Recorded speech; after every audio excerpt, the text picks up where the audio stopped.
you are taking a look at the positioning and all that, right? No, I can see you. Don't know why Yeah, you you can't can see me. see me. Check your I own can't. view. But you should be able to check your own view for that. See. I can see only you and a slide. Okay. Standard side by side. Okay. So you can let me know when you want me to start. Okay. Yeah, I think you can go. Let me just check if we are live on all platforms. We are live on Facebook. We're live on LinkedIn, and we are live on, I think we should be live on YouTube. Yep. Okay, go ahead. All good. Over to you, Kirtida. Hello, good evening. On behalf of Sjogrens India and PatientsEngage, I would like to welcome all our medical experts who will soon be joining us and all the people who have joined us today for this very special webinar. I am Kirtida Oza, co-founder and director of Sjogrens India. Sjogrens India, as you know, is the only patient-driven support group for Sjogren's disease in India since 2006. Our moderator for the evening is Aparna Mittal, founder of the PatientsEngage, a Singapore-based health platform. She will tell us more about PatientsEngage in a short while. Both of us believe that patient experience matters and that we have collaborated on several projects where we have projected the patient's voice at several forums. Let me tell you a bit about the World Sjogren's Day and how it all started. In 2009, the International Sjogren's Network of patient groups all over the world decided to observe the World Sjogren's Day on 23rd July. I happened to be part of that meeting in France in the year 2009, and this is where this decision was taken. 23rd July was chosen as it is the birth anniversary of Dr. Henrik Sjogren. Dr. Henrik Sjogren was the first doctor who explained in great detail the connection between dryness of eyes or keratoconjunctivitis, as it is called in medical terms, and arthritis. He described this in his doctoral thesis in 1933. His thesis described his observation of 19 patients, where he concluded that their various problems were manifestations of a single systemic disease. What many people don't know is that his wife, Maria, helped him in finding these patients, as she was also an ophthalmologist, and she helped him work on this project. However, as history always shows, women hardly get credit for their contribution. So the disease has been named after Dr. Henrik Sjogren.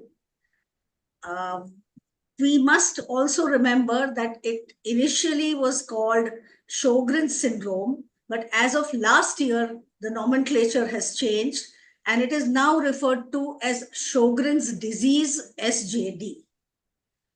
Today's webinar is a part of the awareness programs that we do around World Sjogren's Day. World Sjogren's Day, as I explained before, is observed on 23rd of July. Today, our webinar is part of the series that we call Sjogren's Dialogues.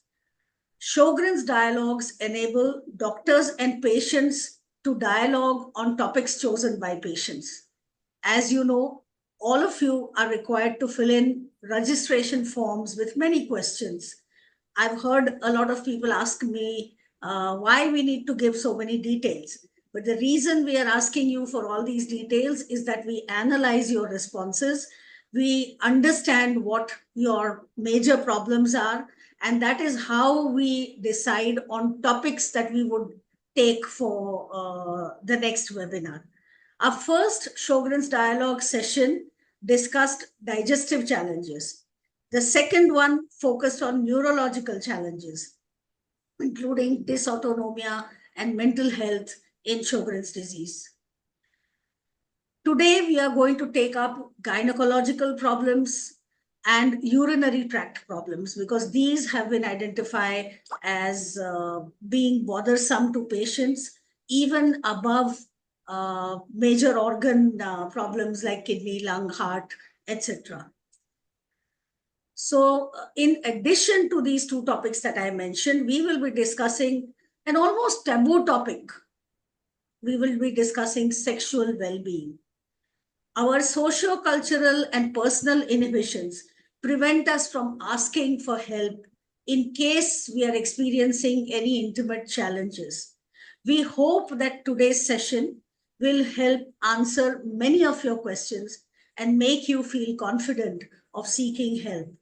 In today's session, we will talk about sexual wellness, gynecological, and urinary tract challenges. So with that opening statement, I will now hand over to our moderator, Aparna. You can please proceed. Thank you, Kirtida ji.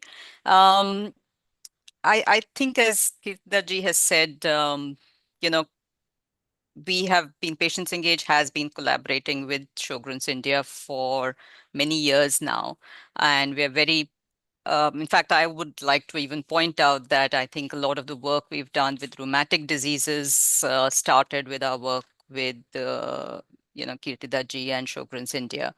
I will do a quick summary of the agenda for today, and we already have Dr. Sapan who's joined us and is waiting. And I'll do a quick introduction on PatientsEngage, and then we'll move on. So we will, we've already started with the opening remarks by Ms. Kirtida Oza. Then Dr. Sapan Pandya will talk about the complexities of Sjogren's disease. And Kirtida will share the sexual well-being, gynecological, and urinary tract challenges, the survey that she conducted with the patients in the support group and what they had to say. That will be followed by Dr. Kaushik Bhojani, Director, Rheumatology, Fortis, talking about sexual well-being in people with Sjogren's disease, and Dr. Sushma Shah talking about managing gynecological and urinary tract challenges. We will have the Q&A at the end of each session because the speakers will be leaving after their session. So if I will also go through very quickly the rules of engagement. So I've been running PatientsEngage for over a decade now, and I'm passionate about health literacy, health equity, and inclusion of patients and caregivers as partners in healthcare.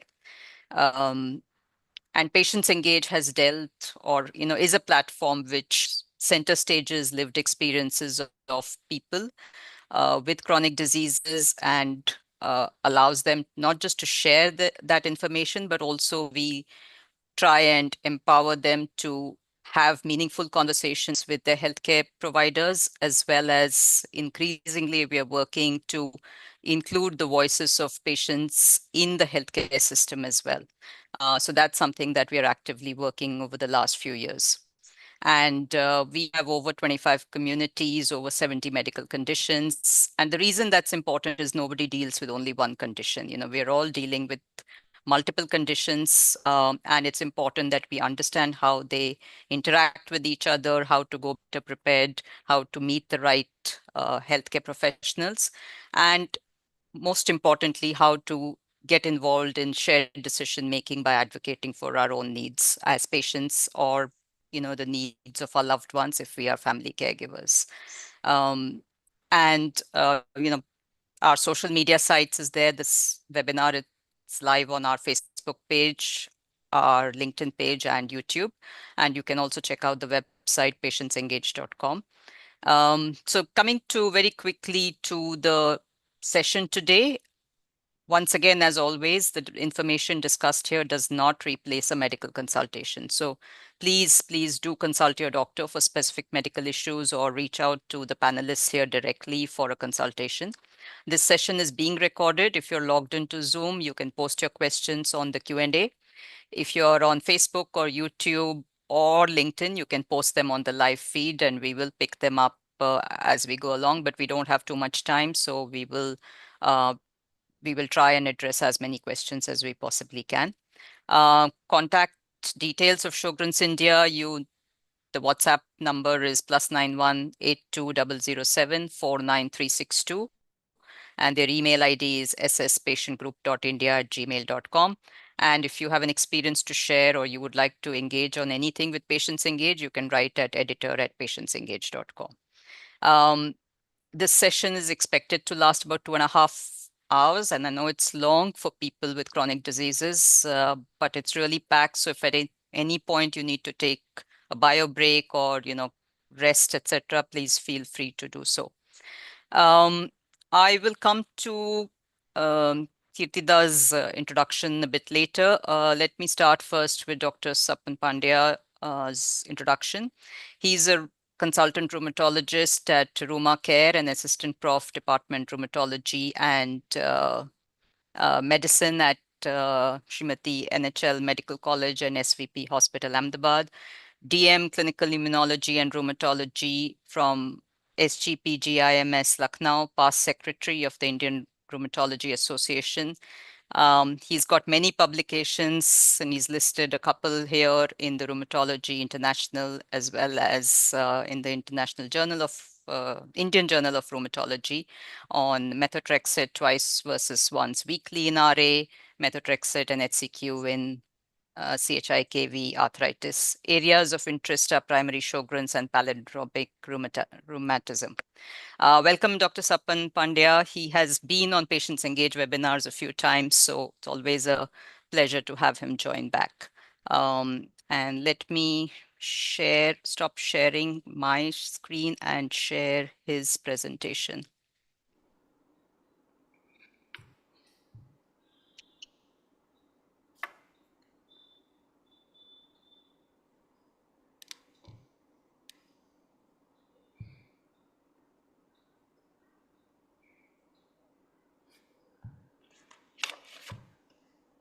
Okay.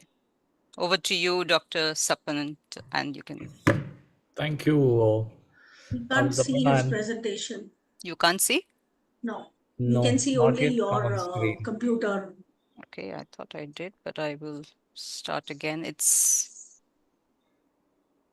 Can you see now? Yes. Yeah. Okay.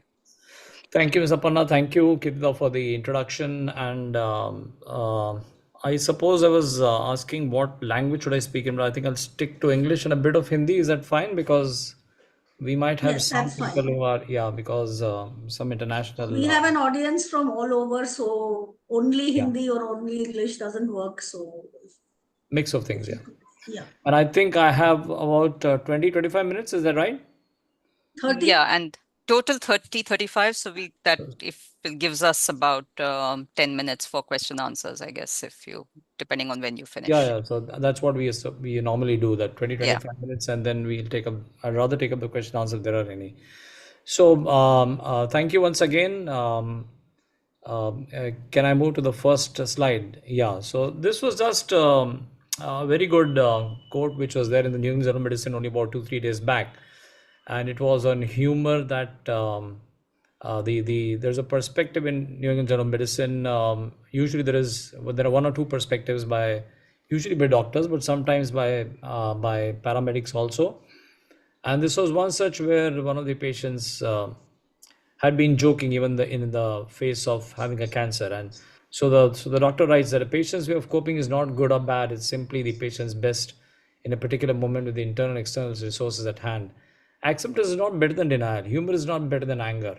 Finding meaning is not better than renouncing all meaning. The questions are, is it adaptive? Is it reducing stress and allowing patients to adjust to the new reality? How is it serving them and how is it hindering? How can I best aid their coping? And this I found very relevant, because what happens is that different patients are different personalities. Some of them are naturally humorous, some of them are not very humorous, some of them get angry, some of them don't, some of them are very educated, some of them are not.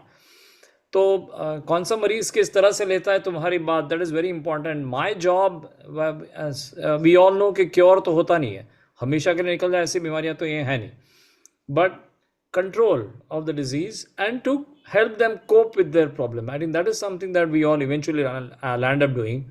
And so I found this quote very relevant and I thought I'll start with that. Can I move to the next slide? Yeah. So this was one photograph that I gathered. It's been so many years. I was just wondering, Kirtida Ben has been Yes. doing this. This was when This Dr. was, I Fox think, had come here. 2009, perhaps. Yeah, here it's in 2011. So that was one year 2000. before that. No, Yeah. the card was made in 2011, but the photograph is 2009. Yeah, and look how thin we were and how most of us were and how young we looked. So, but it's been more than so that makes it at least more than 1.5 decades of this 18 years to be precise. Yeah, so that's quite a bit. Dr. Fox was here. He's still there on email. I connected to him about a year back or 6 months back when he had a cerebrovascular accident, but he bounced back. He's not actively seeing patients, I guess now, but and he was kind enough to come here. And for those of you who don't know, Dr. Fox जो है वो हमारा एक up to date करके वो रहता है एक one of the websites that we refer to for our technical help. Usme he used to manage the column on Sjogren syndrome. So that is the highest sort of thing that a doctor can have. It's a US based app, and he used to handle it for a very long time. I suspect he still handles it, he still edits that. So he was one of the biggest names, as all of us know, in Sjogren syndrome from San Diego. And the rest of many of them, we recognize, some of them may not be there with us. I can see Soni Kaka there, and many of us, Namishan also. Anyway, so congratulations to Kirtida and her group for doing this for 18 years, relentless work. So this is the outline of my talk. How do patients reach us? I thought I'd make it more pragmatic. How do we, because I was asked to cover this, these subtopics. How do we diagnose? What is seronegative Sjogren's? And the reproductive and sexual challenges are just one slide because I think that is being taken up by the other speakers. So I won't really be covering that, but just one slide to mention what the problems are. How is it a multi-system disease and how do we manage that? Why should we be treating? That's the question that somebody might ask. Only recently, one of my patients asked me very frankly, sir, agar main dawai nahi lunga, it's a different disease. I think probably it was psoriatic arthritis, but he or she asked me, sir, nahi lungi to kya hoga? And it was a good question because I said, well, I don't know really, but ho sakta hai ki nuksan ho sakta hai because these are blood related problems, and I tried to explain to him, and I hope eventually he did get convinced. So why should we be treating and what is the future like? Kirtida Ben wanted some stuff on what is the new things that are coming up in Sjogren syndrome. So that's one slide on that probably. So this is the outline. Can I go ahead? Yeah, so how do patients reach us? हमारे पास कैसे पहुंचते हैं मरीज? So the obvious thing is referrals, doctors, physicians, specialists, which means ENT specialists, ophthalmologists, dentists, and various rheumatologists are a subspecialty which deals with all kinds of doctors because the multi-system हमारी बीमारियां जो हैं वो हर एक tissue में होती हैं, आंखों में भी होती हैं, किडनीज में भी होती है, लंग्स में भी होती है, जॉइंट्स में तो होती ही हैं. So we deal with various specialists and you will find rheumatologists talking to all kinds of specialists. Patient-to-patient referrals is very unique to our country. Patients and when I look at my diary now, I have much fewer referrals directly than most of my referrals are actually directly from patients to patient. So that's one peculiar thing here. Although most of us super specialists still feel that we should get referrals from physicians and family doctors so that we don't get worked up by problems which are not real problems. Google search engine sometimes कुछ मरीज जो है कोई मरीज वो देख के आते हैं कि rheumatologist कौन है, and then direct referrals from laboratory because the test is positive. That's so I would roughly say that most of my referrals are the first group of doctors and patient to patient. In Sjogren's it is mostly referrals from doctors because not many patients would know that the dryness is a real problem. And I would say about 70-80% are referrals. Out of that, about 60-70% would be doctors and about 30-40% to me would be directly patients. And Google and search is still very low, at least those who come to me. And the laboratory, about 5% of patients. It would be a good, I thought that would be a good thing to study actually, ke referrals kahan se aa rahe hain. We should maybe look at that. So this is just to show the dry mouth. I must thank Dr. Robert Fox for his slide here. I had some of them mine also, and this is our own patient with extreme dry eye. You can see the kind of dryness that these patients, I'm sure all of you know because you may be having them. So this is the predominant manifestation of these patients, that they come about 70-80%. And all of you or some of you would know Dr. Sandhya, who was from Vellore before, now is in Bangalore. She's been working on extra glandular Sjogrens, which means ऐसे मरीज इनको dryness नहीं है लेकिन और problems हैं, they come frequently now to, not infrequently I would say, rather than frequently to us. So वो problems we'll be discussing. The next slide please. Yeah, so how do we diagnose once they come to us? So as we teach our medical students, and I do that every morning, Monday to Saturday at the college that I'm attached to, okay, as my teachers used to tell me, as of now, because with artificial intelligence and machine learning coming, I'm not sure how this is going to reverse. But as of now, we still feel, I belong to the old school of thought, which believes that 80-90% contribution is from history. By the questions we ask, examination adds another 10%. There are those things which are obvious, and there are those things which you have to look. And then investigations usually land up only confusing you, both doctors as well as patients, but about 10% of them. I'll come to asymptomatic positive. So the question that we ask are just because as you know, dryness is a very common symptom. So what we'll ask is के क्या इतना dry होता है कि कुछ भी लेना हो तो पानी से निकलना पड़े. We know there are specific questions for Sjogren's because dryness can be there in diabetes, can be there in dehydration, a lot of common aging, normal aging. So you ask them कि कुछ भी लेना हो तो पानी से निकलना पड़ता है क्या, अटकता है यहाँ पे बीच में गले में. And then for dry eyes, you find out if they're having tears, क्या आप tear drops डाल रहे हो, किसी डॉक्टर ने प्रिस्क्राइब किया है, किसी आई डॉक्टर ने आपको कहा है कि आपकी ड्राइनेस आइज है, आंखों खूंचे छे, that is what we ask in Gujarati, वो स्टोनी फीलिंग, ग्रिटी फीलिंग आती है आइज में, that is for sicca. Then you ask for what is shown here is the submandibular glands, कहीं पे आपको गिल्टियाँ हो जाती हैं, गठाने हो जाती हैं, parotids. You have to really point out the site and ask them whether they get those kind of glands anywhere. This is purpura below, पैर में चकत्ते पड़ते हैं, वो जैसे आप खड़े रहो तो बहुत ज़्यादा हो जाते हैं और जब लेट जाओ तो फिर ऊपर चले जाते हैं. इस टाइप के rashes in the legs, dependent positions. From head to toe, almost every organ is affected. I think we'll be coming to that later in the extra-articular complications. You ask about joint pains, you ask about Raynaud's, ये तलवे सफ़ेद या नीले पड़ जाते हैं जाड़े में, and all those things about skin rashes. Examination, you can look at obviously the salivary pool by asking the patient to open the mouth, and you can, by experience, you can find out कि salivary pool बहुत कम है. Dental problems है, the incisors जो आगे के teeth हैं वो कई बार decay हो जाते हैं. Not all of them have dryness. कभी कभी दांत की quality खराब हो जाती है. Dryness ज़्यादा patients complain नहीं करते because some of them are used to it. And then the not so obvious is when you have to look for glands. Sometimes parotids देखने पड़ते हैं क्योंकि मरीज को खुद पता नहीं होता. I remember distinctly once one of very senior physicians of Ahmedabad had told me कि तूने कैसे बनाया diagnosis? I said sir parotitis था तो. So he said, did you ask for parotitis? I said yes. He said then that's a credit because I did not ask for it. So patients को पता नहीं होता है कि parotitis जो यहाँ पे mumps type का हो जाता है वो इसी बीमारी से linked है. They don't know, so they won't tell you unless you specifically ask. So there are so many questions that we have to ask. You have to look for glands elsewhere. Purpura भी कभी कभी देखना पड़ता है. ये जो pitted scar जहाँ पे उंगलियों में कभी कभी यहाँ स्कार्स हो जाते हैं तलवों पे, वो भी देखने पड़ते हैं कि because the patient doesn't know, she और ही विल एट्रीब्यूटेड टू कि मैं चाय बना रही थी और वहाँ पे मुझे लग गया kind of thing. They don't know कि इसी का पार्ट है. So you have to actually ask them. And investigation, so there can be asymptomatic positives. कहने का मतलब है कि आपने टेस्ट करवा लिए, टेस्ट आपका पॉजिटिव आ गया, ANA पॉजिटिव आ गया, एंटी रोला पॉजिटिव आ गया, लेकिन आपको कोई प्रॉब्लम ही नहीं है. Now this is another problem because what is happening is कि patients directly with access to labs they get it done, या किसी को family में है तो they get anxious करवा देते हैं and they don't have any symptoms. So what do you do with these I would say people, not even patients? So you monitor them. Antibodies positive हो सकते हैं. Antibody positive इसका मतलब ये नहीं कि आपको बीमारी है. जब तक लक्षण नहीं होते as of now हम लोग diagnosis इसके नहीं बनाते.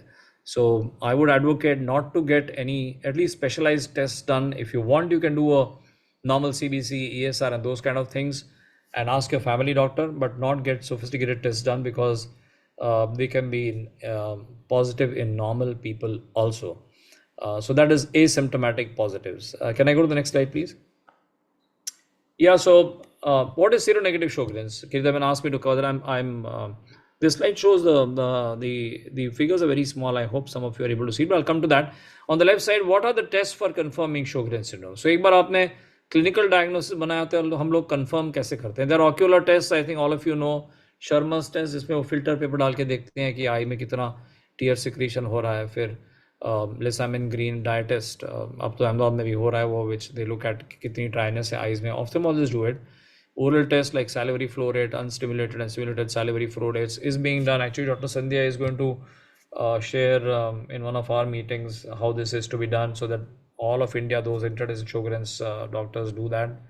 There are blood tests like common tests like CBC, ESR, proteins, globulins, urine, creatinine, renal function, liver function. Usually हम लोग सब baseline at least करवा देते हैं. And then there are specialized tests like the ANAs, as I was talking, ANA profile and all that, which are specialized tests for Sjogren's.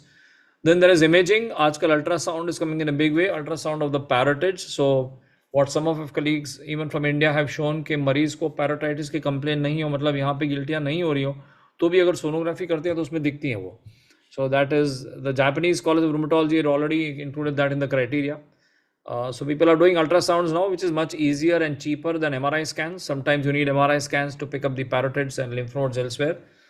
So imaging, lung में अगर involvement है तो भी CT scan करना पड़ता है कभी कभी देखने के लिए लंग्स में क्या प्रॉब्लम है.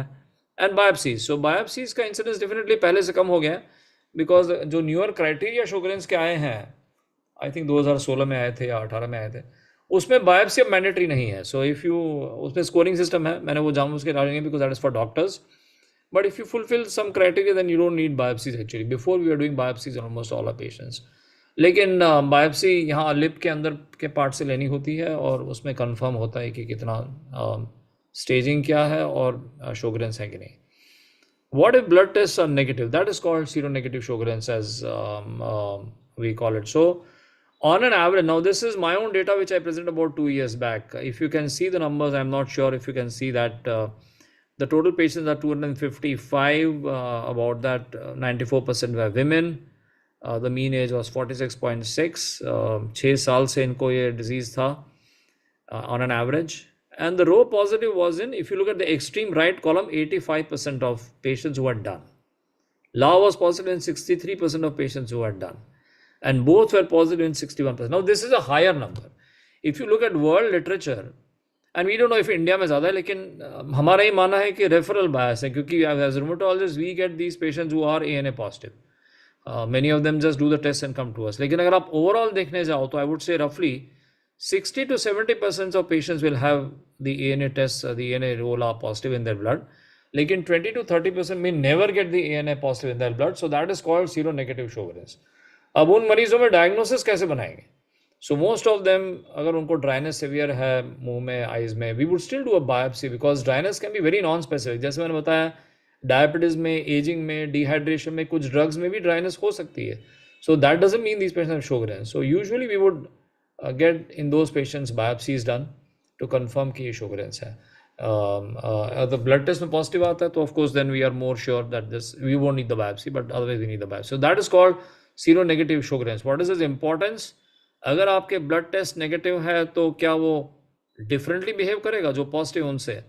So there is some evidence yes कि जिनका एंटी रो पॉजिटिव होता है, ब्लड में प्रोटीन्स बहुत ज़्यादा होता है, total proteins in the blood, globulins बहुत ज़्यादा होता है, रूमेटॉइड फैक्टर बहुत हाई होता है, उन मरीजों को थोड़े कॉम्प्लिकेशंस होने की संभावना ज़्यादा होती है compare to those patients who are seronegative. Most of seronegative patients जो होंगे उनको सिक्का ही मेन होगा, माने ड्राइनेस का ही प्रॉब्लम ज़्यादा होगा, उनको और कुछ ऑर्गन्स के मैनिफेस्टेशंस ज़्यादा नहीं होंगे. तो आप एक तरह से कह सकते हो कि अगर आपका नेगेटिव है ब्लड में तो शायद आपका फ्यूचर बेटर है compare to those who are positive. No, this is not 100%, so but mostly that is how we take it.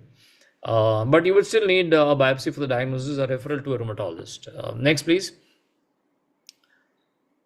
So the reproductive challenge, as I said, this is going to be taken up by Dr. Sushma, is already there, and I think and Dr. Kaushik, who will soon join, Bhojani from Mumbai, my colleague.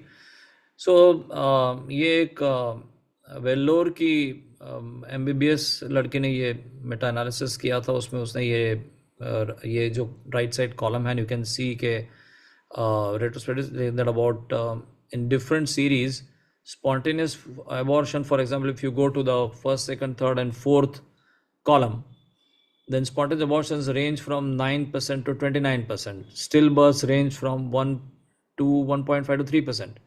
Induced abortions 36%, 23% if you look at the column. Intrauterine growth retardation, premature deliveries 27%. Sushma will probably highlight this more. तो कहने का मतलब कॉन्सेंट्रल heart block बच्चे में अंदर बच्चे के अंदर ही हार्ट ब्लॉक हो जाता है about 2 to 6%. So these are different series. कहने का मतलब है कि नॉर्मल प्रेगनेंसी से इश्यूज ज़्यादा होते हैं. वन हैज़ टू अंडरस्टैंड कि शोगरेन सिंड्रोम के पेशेंट्स यूजुअली 35-40 के ऊपर होते हैं. हमारे कंट्री में थोड़ा सा जल्दी देखने जाता है, इसलिए बहुत इश्यू नहीं होता ऑब्स्टेटिक्स का एक्चुअली, बिकॉज दे ऑलरेडी उनकी प्रेगनेंसीज खत्म हो चुकी है. जब तक हमारे पास आते हैं that children they had that children, but these are problem that can happen. There is evidence के सेक्स हार्मोन्स में टेस्टोस्टेरोन लेवल्स इनके कम होते हैं. Oestrogen many people think is protective because post menopausal में शोगरेन ज़्यादा होता है. प्रोलैक्टिन का प्लस माइनस रोल है. Sexual dysfunction, I think Kaushik is going to deal with that. There are lots of problem because of dryness. You get dyspareunia and because of the drugs themselves and various other inflammatory cytokines की वजह से fertility ये बताया जैसे right side के table में कि वो इफेक्ट होती है. अगर आपका एंटी रो पॉजिटिव है ब्लड में तो फर्स्ट प्रेगनेंसी में 2% चांस रहता है कि बच्चे के अंदर जाके वो हार्ट ब्लॉक करेगा, सिर्फ 2%. सो 19% डोंट गेट अ प्रॉब्लम. लेकिन अगर आपको पहले बच्चा हो चुका है जिसमें हार्ट ब्लॉक हुआ था तो ये शूट अप करके 18% हो जाता है दूसरी बार. So with increasing then becomes higher. That is something that everybody has to know. और इन मरीजों को प्रेगनेंसी के पहले we have to do uh anti Ro so that we can try and prevent that. Complete heart block भी तरह तरह के होते हैं. अगर कंप्लीट हार्ट ब्लॉक हो गया हो तो that's a difficult problem to manage. I will be coming to that later. And the most essential thing is family support because of these problems. जैसे सेक्शुअल डिसफंक्शन है तो they will require support from husbands और in the case of a man from the wife because they'll have to understand. I hope Kaushik will touch upon that a bit. शोगरेन बीमारी ऐसी है जो जल्दी दिखती नहीं है बाहर. रूमेटॉइड आर्थराइटिस क्या दिख जाता है, टेढ़े मेढ़े जोड़ हो जाता है, तो उसमें अंडरस्टूड है. लेकिन शोगरेन में पता नहीं लगता है बिकॉज ड्राइनेस है. तो कई बार फैमिली सोचती है कि ऐसे ही है, कह रही है लेकिन इतना प्रॉब्लम है नहीं. But they have a lot of fatigue and stuff. So they एक बार डायग्नोसिस हो जाए तो आपके रूमेटोलॉजिस्ट आपको बता पाएंगे कि while they can function quite well on treatment, but they cannot be absolutely normal. So family support is absolutely essential. Again, in terms of marriage, अगर किसी बच्ची का एंटी रोला पॉजिटिव अभी शादी भी नहीं हुआ है तो those are problems, social problem which we as a society also we have to help these people. And also the family, once the girl joins the family and you are planning pregnancy and all of that, so then support will be needed from the family. That probably needs a different seminar, so we'll discuss that someday. Next, please. How do we manage multi-system disease? What are the multi-system challenges? सिक्का and non-सिक्का, मतलब dryness और dryness के सिवा की problems right side सारी दिखाई हैं. अगर आप ऊपर से शुरू करो तो फटीग, थकान, डिफिकल्टी कॉन्सेंट्रेटिंग, कॉग्निटिव प्रॉब्लम्स. एक दो मरीज मेरे पास एसेप्टिक मेनिंजाइटिस के भी आए थे. देयर इज़ अ प्रॉब्लम कॉन एनेमो डिजीज़, इसमें आई की नर्व्स में पैरालिसिस हो जाती है, दिखने में डबल दिखने लगता है. इंटरस्टिशियल निमोनाइटिस, निमोनिया लंग्स में भी इफेक्ट हो सकता है, सांस फूलने लगती है. Arthritis all of us know. Kidney problem में पोटेशियम कम हो जाता है. Quite a few patients have this kidney problem. Blood में एसिड बढ़ जाता है बिकॉज शोगरेन जब किडनी में इफेक्ट होता है तो पोटेशियम लेवल्स डाउन हो जाते हैं और एकदम मरीज गिर जाता है. मतलब पोटेशियम इतना लो हो जाता है कि they just fall down and paralysis जैसा लगता है. एकदम इमरजेंसी हो जाती है, मरीज को हॉस्पिटल ले जाना पड़ता है, आईसीयू में भर्ती करना पड़ता है. So that's a problem. Cholangitis liver का इशू है. रेनॉर्ड्स मतलब ये सफ़ेद नीली पड़ जाना उंगलियां. वैस्कुलाइटिस जो मैंने बताया, परप्यूरा, पैर में चकत्ते पड़ना. Neuropathy is a big problem. झंझनाहट हाथ पैरों में कभी कभी इतनी होती है कि मरीज चलने में भी उसको दिक्कत होती है.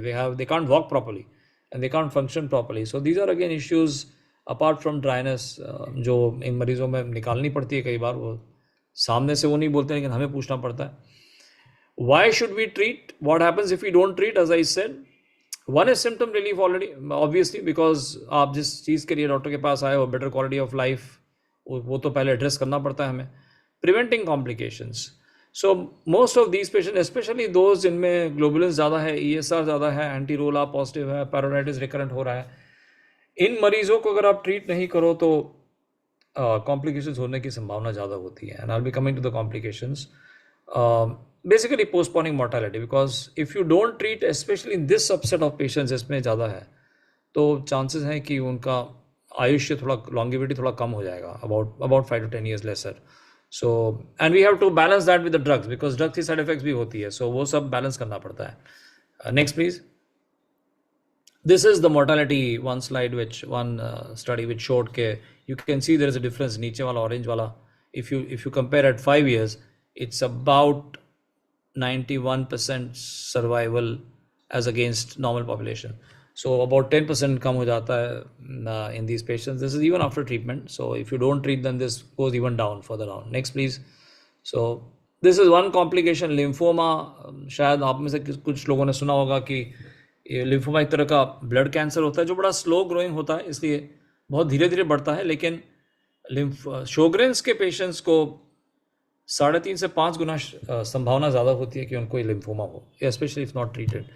और ये वी हैव मार्कर्स, सारे मरीजों को ये प्रॉब्लम नहीं होता, लेकिन जिनके ग्लोबुलिन ज़्यादा है ब्लड में, ESR ज़्यादा है, रूमेटॉइड फैक्टर बहुत हाई है, एंटी रो पॉजिटिव है, जिनको बार बार गलसूबा हो जाता है, यहाँ पे पैरेटेड हो जाता है, नोड्स निकल आते हैं, इन मरीजों को लिम्फोमा होने की संभावना ज़्यादा होती है. लिम्फोमा भी तरह तरह के होते हैं. मॉड लिम्फोमा जो सबसे ऊपर लिखा है उसमें सर्वाइवल ठीक ठाक है, लेकिन अगर आपको diffuse large cell B lymphoma जो नीचे के या मार्जिनल जोन लिम्फोमा है तो उनमें सर्वाइवल थोड़ा कम होता है. सो जल्दी डायग्नोज करके इनको ट्रीट करना पड़ता है. And that is the reason if you ask me कि why should you treat, it's to avoid these complications. Next please. Can I have the next slide? Yeah. Coming to the treatment technical details, बहुत ज़्यादा मैं नहीं जा रहा हूँ, लेकिन अलग अलग manifestations की अलग अलग दवाइयाँ हैं. सबसे important नीचे तो लिखा है very low quality evidence for efficacy mainly derived from case report. So that is a problem with most of the drugs. हमारे पास बहुत हार्डकोर एविडेंस नहीं है कि जैसे 10,000 मरीज को दिया और उसमें कितने को क्या हुआ. That is difficult in Sjogren. So we normally go by case reports published. Hydroxychloroquine is used for arthralgia, fatigue, sulfasalazine, ये पुरानी दवाइयाँ हैं, methotrexate joints के लिए, etanercept और TNF inhibitors biologic कुछ नई दवाइयाँ हैं, azathioprine, cyclophosphamide usually kidneys के लिए और purpura के लिए, vasculitis के लिए, MMF, cyclosporin, rituximab is the new kid on the, not the new kid, अब तो old हो गया. rituximab एक बोतल है जो कभी कभी लिम्फोमा जिन मरीजों को लगता है होने वाला है उनको हम लगाते हैं. और उस while the formal trials you have to know कि ट्रैक्टिस और एक और थी, वो trial way negative for sugar. So dryness में बहुत ज़्यादा फायदा इनसे नहीं होता इन दवाइयों से, लेकिन लिम्फोमा होने की संभावना कम हो जाती है उस सब ग्रुप में जिनके ESR ज़्यादा है, ग्लोबुलिन ज़्यादा है. Those patients are benefited from rituximab. So that is evidence that you have to know. So there has to be a shared decision, मतलब डॉक्टर ही तय करे पूरा, ऐसा नहीं होता है. मरीज को भी डिस्कस करना चाहिए, पढ़ लेना चाहिए, and then they can come up with कि नहीं हम ये लेना चाहेंगे या नहीं लेना चाहेंगे. और अगर नहीं लेना चाहेंगे तो क्या प्रॉब्लम होगा, you should discuss and not agree fully to whatever the doctor says. It is a good thing to read up yourself and see. Next please. So what is the new in managing Sjogrens? So artificial intelligence, machine learning tools आ गए हैं, as all of you know, and everything. हमारे में भी कई सारे, almost every month there are 2 or 3 publications on each disease, जिसमें एक machine बता देगा आपका, मतलब फ्यूचर इस तरह का होगा शायद कि मशीन ही आपको क्वेश्चन पूछेगा, आप उसका जवाब दोगे, उस पर से वो डायग्नोसिस बना देगा, आपका ब्लड सैंपल भी ले लेगा, उसमें से वो उसका भी प्रिंट आउट निकाल देगा कि इतना इतना आपको हो सकता है. So you will probably still need us to engage with you. मतलब डायग्नोस तो बन जाएगा, लेकिन उसमें फिर आगे एक इंडियन मेंटालिटी है कि डॉक्टर्स को फिर मिलना चाहोगे, लेकिन that is one thing which is going to come out in the future, hopefully for the good for all of us. The new things are whole exome genome sequencing and multiomics. I don't know if you are aware of these terms, लेकिन आजकल ये genetics, आपके blood sample में से आपका genetics genome study कर लेते हैं, फिर जेनेटिक्स DNA में से mRNA बनता है, mRNA में से प्रोटीन बनता है RNA में से. तो वो सारा जो है सीक्वेंस, एक सेल के अंदर क्या क्या चल रहा है, मतलब साइंस इतना आगे बढ़ गया है कि आपके एक ड्रॉप ब्लड में से वो पूरा पैटर्न बता सकता है कि आपको कितने सालों में कितनी संभावना है क्या क्या प्रॉब्लम होने की. मतलब it is just amazing. The problem is कि इतनी ज़्यादा इन्फॉर्मेशन है कि यू गेट वरीड कि इसमें से कितना हमारे लिए रेलेवेंट होगा, लेकिन this is going to be whether we like it or not the future. And a drop of blood will tell you how your pattern is going to be in the future. So that is something that you should also know, these terms. About the drugs, belimumab followed by rituximab is being tried. There is some positive data. belimumab भी एक बीलिस करके trial था, हमारे India में available नहीं अभी, लेकिन loops में आया था और फिर शोगरेंस में आया. Anolumab इज, जैसे ये राइट साइड फिगर में कई सारी टोसिलिजुमैब, बेलिमुब, ये सब टारगेट है. डिफिकल्ट है even for doctors to understand this slide, लेकिन ये सब जो मैकेनिज्म शोगरेंस की है उसके अलग अलग टारगेट ड्रग्स, जैसे एनोलुमैब का स्टडी भी फेज 3 चल रहा है, फेज 2 का डेटा था. Now most of these drugs will work in patients जिनको लिम्फोमा होने की संभावना ज़्यादा है. These I don't think going to work for the dryness, which is what some doctor folks always used to say, कि हम लोग पूरा फोकस इस पर ही करते हैं कि लिम्फोमा और एग्रेसिव ट्रीटमेंट, इम्यूनोसप्रेशन पे, लेकिन ड्राइनेस के इश्यूज को ज़्यादा सॉल्व नहीं करते. So we'll need new drugs for that. Small molecules are, I think the next slide, can we go to the next slide? Yeah, these are the small molecules. Tofacitinib is available in India. Filgotinib अभी trial में है, and there are some new drugs, oral compounds जो rheumatoid में biology के बाद आए थे. They are working very well for joint pains. Sjogren's का अभी डेटा, अभी phase 3 study is on, लेकिन डेटा आया नहीं अभी. We have used it off label in some patients. Joints के लिए काम करता है. Dryness में plus minus है.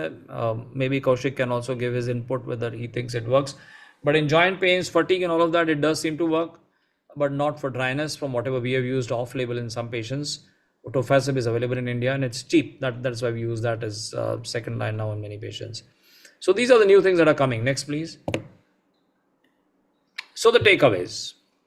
Sjogren syndrome is commoner than what is apparent, but all of dry is not Sjogren syndrome. So it is the second most common disorder, autoimmune problem after rheumatoid arthritis. Prevalence ज़्यादा है, हम pickup नहीं कर पा रहे हैं क्योंकि many patients, there are patients who will take dryness as a commonality and will not know that this is disease. As against that, all of that is dry is not Sjogren's. तो आपको सिर्फ dryness इसका मतलब Sjogren's हो गया, ऐसा नहीं है.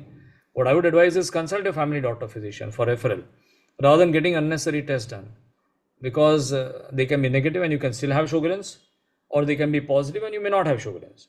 So rather than getting these costly tests done like anti-Ro, La, which are 2,000, 2,500, and more than costly, वो anxiety के साथ जीना कि अब क्या करेंगे.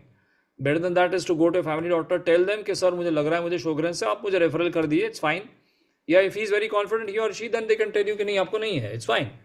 Physician इसमें 2-4 महीने में बहुत प्रॉब्लम नहीं होने वाला अगर आप थोड़ा delay rather than getting it done necessarily. And then as I said, it can be negative also. So that usually those decisions are taken by the rheumatologist.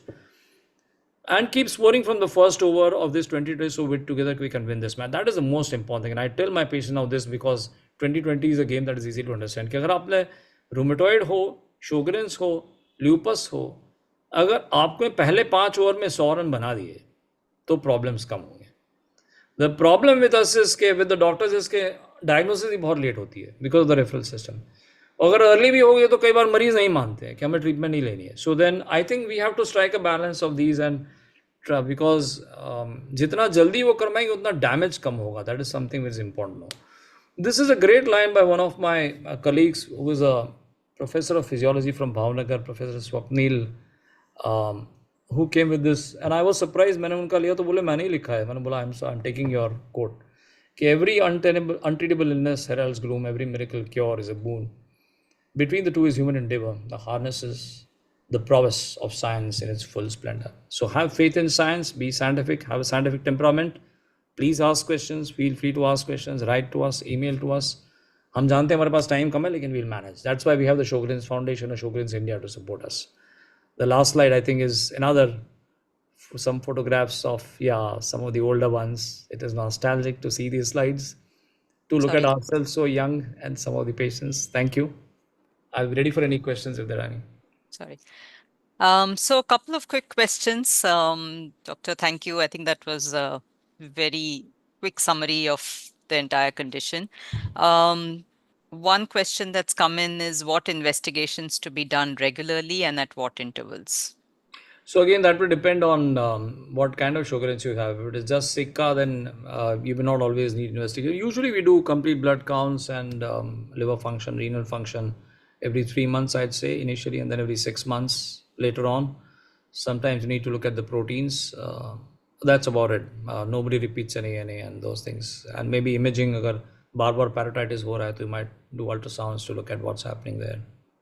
Right. Okay. And just to confirm the understanding of seronegative PSS is, I have all the biomarkers, ANA, CRP, ESR, ANCA, and other, all normal, but suffering from dry eye and mouth from last 1 year. Is this considered seronegative Yes, as I PSS? said, I'm not sure because dryness is so common. Dry eyes and dry mouth can be seen in diabetes, in elderly, as I keep saying, dehydrated. So I would do a salivary gland biopsy in these patients, or at least ultrasounds of the parotid sometimes to look at. They can pick up the hypoechoic sort of in parotid. So that is something we are doing. You cannot call it Sjogren's. It might be seronegative Sjogren's. Yes, 30% of them can be. Like, Right. I would do a biopsy or an ultrasound at least to look at that. Right. Uh, I'm on methotrexate and a few other medicines. My gynecologist advised to stop DMARDs. Can a Sjogren's patient with RA or Sjogren's continue to take these medications? So for pregnancy, I don't know if it's pregnancy or antifungals, I think. So, both, I think. Okay, Pregnancy yeah, में sorry, methotrexate you it's cannot for give. both. Yeah, so Yeah, there's so the pregnancy you cannot give methotrexate, so you have to stop that. And I right, did 3 months back.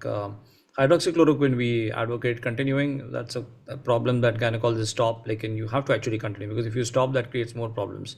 In fact, hydroxychloroquine is now recommended in people who are anti-Rho positive, even if they don't have Sjogren's. In women who are anti-Rho positive, for some reason they've got it done, give them hydroxychloroquine because that will reduce the chances of fetal heart block.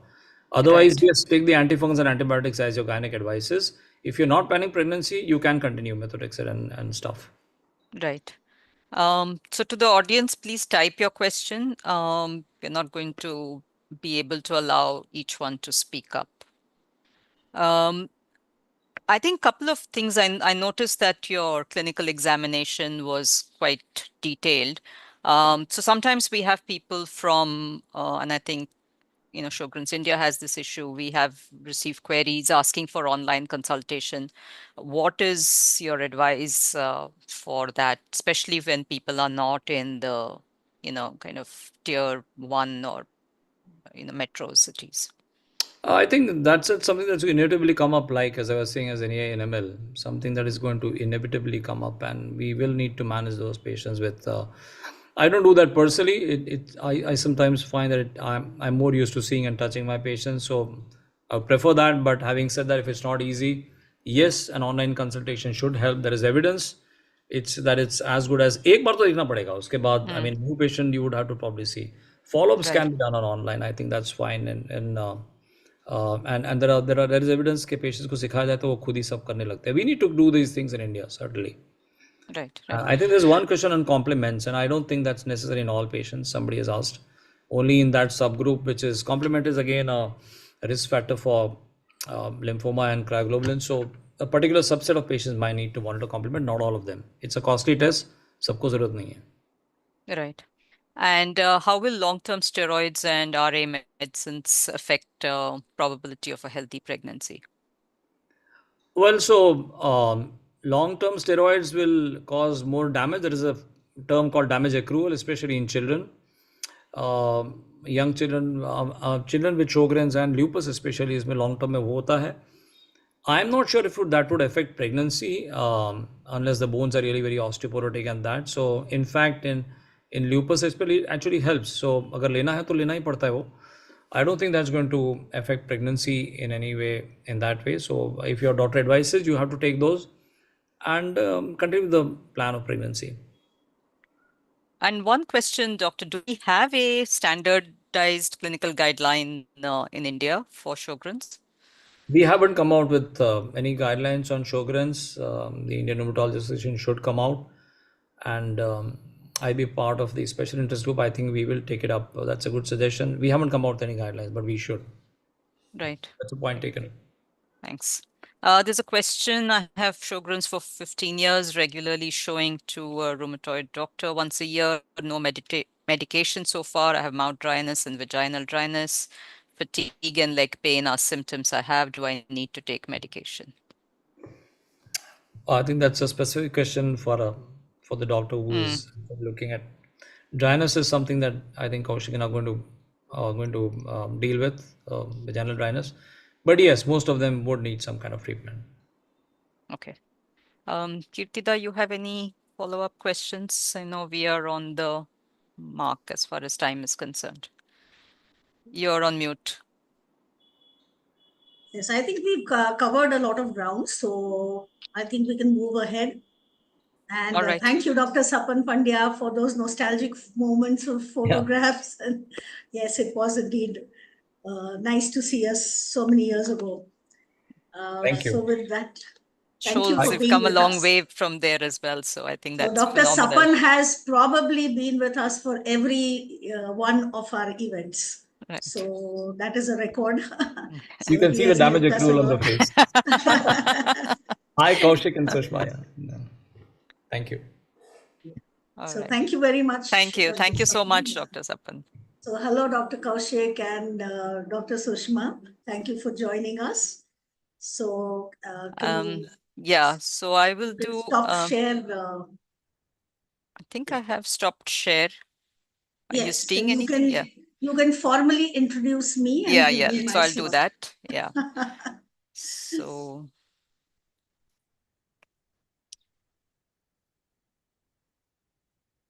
So I think, as most of you know, Ms. Kirtida Oza is the co-founder director of Sjogrens India. It's the only patient-initiated support group for Sjogrens in India, earlier syndrome, now disease. She struggled through her own challenges of getting a diagnosis and learning to live with this lesser-known condition. And as you saw from the previous presentation, she started this group, I think, 18 years ago in 2006. So where over the last few years, or actually over the 18 years, she has focused on patient empowerment and enhancing public awareness and working with clinicians as well to raise awareness on this complex condition. And she, kind of took her professional experience as an educator to educate and counsel patients and their families. She also believes that patient experience needs to be valued, and Sjogrens India has been conducting studies on the impact of disease so that people can understand the perspective from patients. She also strongly believes, and she's written a blog on that as well, as to why patients need to work together with their doctors towards their well-being. And with proper medication, lifestyle modification, and a positive attitude, it is possible to live well despite one's illness. So I will stop sharing and I will let her talk about. So the topic that she will cover now is on the what patients have to say about sexual well-being, gynecological, and urinary tract challenges. And after that, we will have Dr. Kaushik Bhojani talk about sexual well-being in people with SGD, and then Dr. Sushma Shah will talk about gynecological and urinary tract challenges. So can you see my slides? Absolutely, everyone? yes. Yes. Yeah. So thank you so much for that introduction. And as all of you have said, being a patient advocate, one of my biggest jobs is to represent the voice of the patients. And therefore, I undertook this particular study because this is a topic that is hardly ever talked about. And people don't tell us their personal problems. They hardly talk to the doctor about their sexual well-being, gynecological health. Yes, they do meet gynecologists once in a while, but still there are taboos. Our social and personal inhibitions stop us from asking very personal, intimate questions. So therefore, this month we decided to undertake an anonymous study, and we were happy to say that 52 people actually responded to the questionnaire. And the reason for doing this is we wanted to understand what is the community suffering from, what are their problems, and therefore bring them up to the doctors. Like I said, Sjogren's Dialogues is a platform where patients talk to doctors, and this was the way we thought we could bring the patient's problems to the doctors. We just heard Dr. Sapan Pandya tell us that usually patients who reach him have already had their children, and they come at an age where that part of their life is over. But at Sjogren's India, we find that our community ranges from 20 years to actually, I'm not able to see the full slide. Are you able to see it? Because we have patients up to 80 years. Can you see that full graph, or it's not visible? Aparna, can you see the whole graph? Okay, I just pushed this above. Yeah. So we have patients in the range of 20 to 80. And the gender diversity, as you see, is the people are 85%, and male respondents in this survey. Now, this is not the total Sjogrens India membership, but in this survey, we have 15% male respondents and 85% female respondents. The reason why I have marked this area is this is the range of age between 20 to 49. This, I have referred to it as a reproductive age group. That is, women are still in their menstrual cycle period. So if we see this group, it constitutes 56% of this cohort that we see. And this is the cohort, like we know, is the cohort. This is the age group during which people form relationships, they raise families, and therefore the problems that they face in their sexual life really impact 56% of our community. These are some of the striking figures that we found in the responses. 75% reported vaginal dryness, which is actually a well-known fact, but here the number is quite striking. 52% reported pain during intercourse, which is called dyspareunia. What we don't often hear is dryness in genital areas in male. So 38% of our respondents actually reported dryness in genital areas, and 38% reported painful ejaculation. In fact, one person shared that the burning sensation that he experiences is so severe that it lasts for about 2 hours. So is there something that people can do about these problems? Maybe they never come up to the doctor and never talk about these issues. So that is why I think this anonymous questionnaire served its purpose of getting the problems out in the open. When we look at the range of how many years people have suffered, we can see that 40% of the respondents have been suffering for more than 10 years. So you're talking about all the problems that they have suffered on a daily basis for so many years at a go. And if we have a way to calculate the loss of happiness, the loss of productivity, the stress, the whatever, we should really have studies which give us much more understanding of what people go through. This is only a very small indicative study, but I think it tells us what the community of patients face. If let us go to genital health in women. So here, if you take a look on the left side, there is a whole list of symptoms that women suffer from.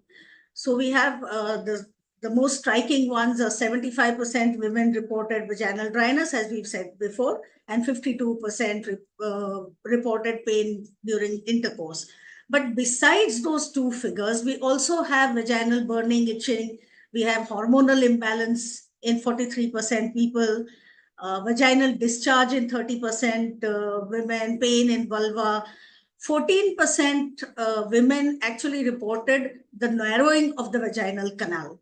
Now, maybe the doctors can throw a little more light on what can be done about it, or is there anything that can be done about it? So that is a point which came up. Vaginal bleeding during intercourse or after intercourse or even otherwise. So that is another point which came up. 14% women said that.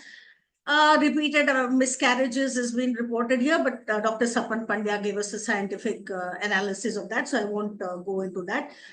One person reported vaginal skin disease lichen planus. So these are small but significant problems that people face, and the problem is that they're too shy or to take these up with the doctors, and therefore they suffer in silence.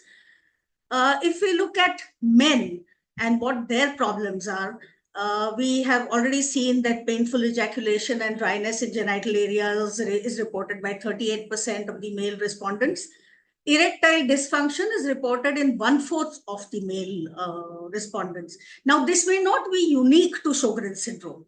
Maybe this occurs in other rheumatic diseases and all. But the point is that because people don't ask questions, they do not get any solutions for their problems. And can we somehow get them to ask these questions and give them solutions where their life becomes easier? Infertility was not reported by anyone. If we look at sexual dysfunction, here in this graph, the blue represents women and the other color represents men.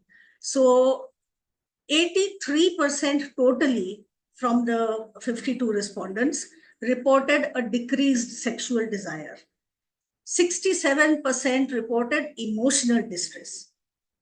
Now, when people don't enjoy one of the basic functions of life, there is a lot of emotional stress, like Sapan Bhai already said, that family support, understanding between partners is very, very important.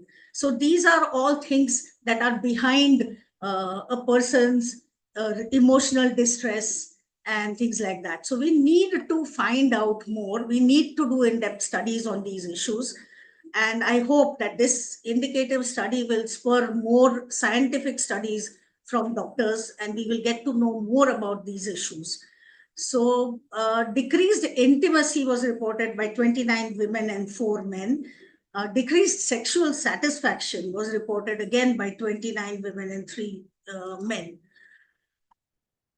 One of the other problems is that because of the female anatomy, urinary tract issues and genital health issues often go together.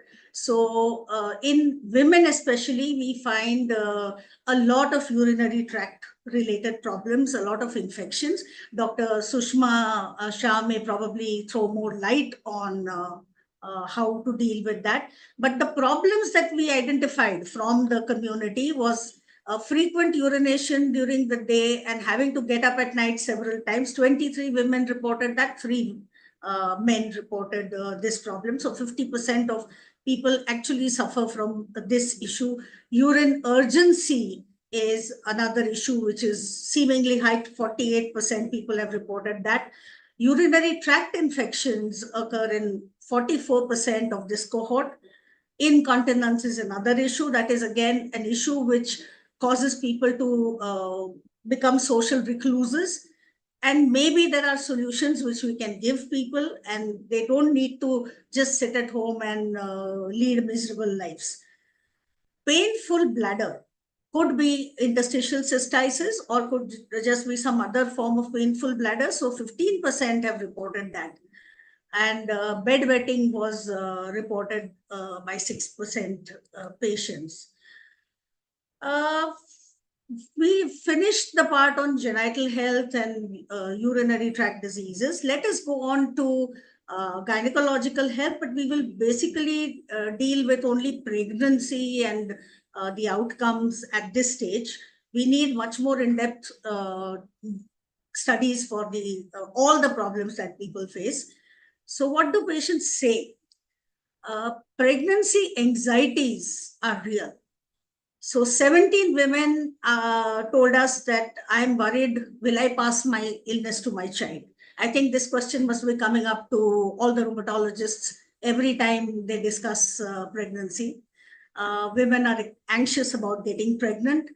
Only 7 women said they've actually discussed pregnancy with the rheumatologist and gynecologist. I think that is one recommendation that we always give, that please talk to both the rheumatologist and gynecologist before you plan a pregnancy. Some people have difficulty in conceiving. So 3 people have said that, and 4 have said that they're considering fertility treatments. We have to realize that Sjogren's patients don't live in isolation. Sjogren's patients are a part of society, and all societal pressures are also there on people with Sjogren's disease. So there are social and family pressures for women. Unfortunately, as you saw in our graph on age, when patients as young as 20 and as old as 80 are part of our group, we hear a lot of socio-cultural problems that they are facing. So many women, the young women that we classified under that 56%, tell us about breakdown in relationships. They tell us about failed marriages and so many other issues, all because they're also related to pregnancy pressures. So in this cohort, if we look at the results, 25% reported successful pregnancies, which is a good thing to note.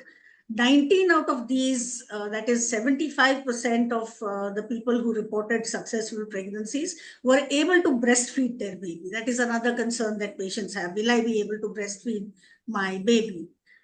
So most babies were healthy, but there were some issues like congenital heart block and development delay, which was reported by 2 different patients. If we look at complications, sorry, I'm just conscious, Kirtida, of time. So if you can wrap up quickly. Yeah, this is almost over. So we have complications in we suffered UTIs, conception was delayed, and so many other, which may also be in other diseases. But 2 times miscarriage was reported by 1 person, which could or could not be due to Sjogren's. And probable heart blockage in baby and kidney issues for the mother is something which could have been due to Sjogren's. This I don't think is very significant, because some people had increased disease during the pregnancy or decrease. So maybe the doctors can tell us, is there any significance in this graph? How do people manage? So they do consult people, but as you can see, gynecologist is the largest consultation. Only 8 women have consulted a rheumatologist. Psychologists, only 3 women and 1 man have consulted, and therefore they hardly go to doctors and talk about their problems. Treatments or include lifestyle changes, yoga, vaginal moisturizers, pelvic floor exercises, and so many other things. That 1 person reported vaginal rehabilitation therapy. Maybe one of the doctors can explain to us what that actually means. So what is it that patients need? So patients need to be able to openly discuss these intimate challenges with their partners. They need to be able to ask for help from their treating doctors in a non-threatening and compassionate environment.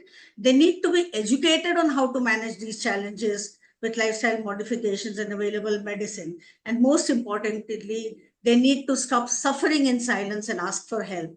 Only then will they will be able to live well with Sjogren's disease. And I hope today will open up a pathway where they will start talking about these problems. So thank you all very much for a patient hearing. And I must thank Daksha Bhatt, who has helped me with this study and the slides. I leave you with Sjogren's contacts, and you can contact us in various ways. Thank you very much. Thank you. With that, do I stop share? Yes, please. I can't see. Where is it? Okay. Thank you. Okay. So let me quickly share the introduction to. So now we have with us Dr. Kaushik Bhojani, who is Director Rheumatology at across the Fortis hospitals in Mumbai. He's a consultant rheumatologist, DNB and fellowship rheumatology. I went through his many publications across various rheumatic conditions, a lot more on, I think, systemic sclerosis. Areas of interest include rheumatic diseases, women's health, quality of life issues. Yeah, I think his DNB and fellowship was at PD Hinduja Hospital in Mumbai. So I don't have anything else to, I think he's not using any slides, right, Dr. Kaushik? So over to you to talk about. So he will be talking about sexual well-being in people with SGD or Sjogren's disease, managing genital, emotional, and psychological well-being and socio-cultural challenges as well. Hi, thank you, Aparna. And it is a pleasure interacting on the text messaging. Most of the times my phone is on do not disturb mode. So getting through to me can sometimes be a challenge, but I always respond to messages.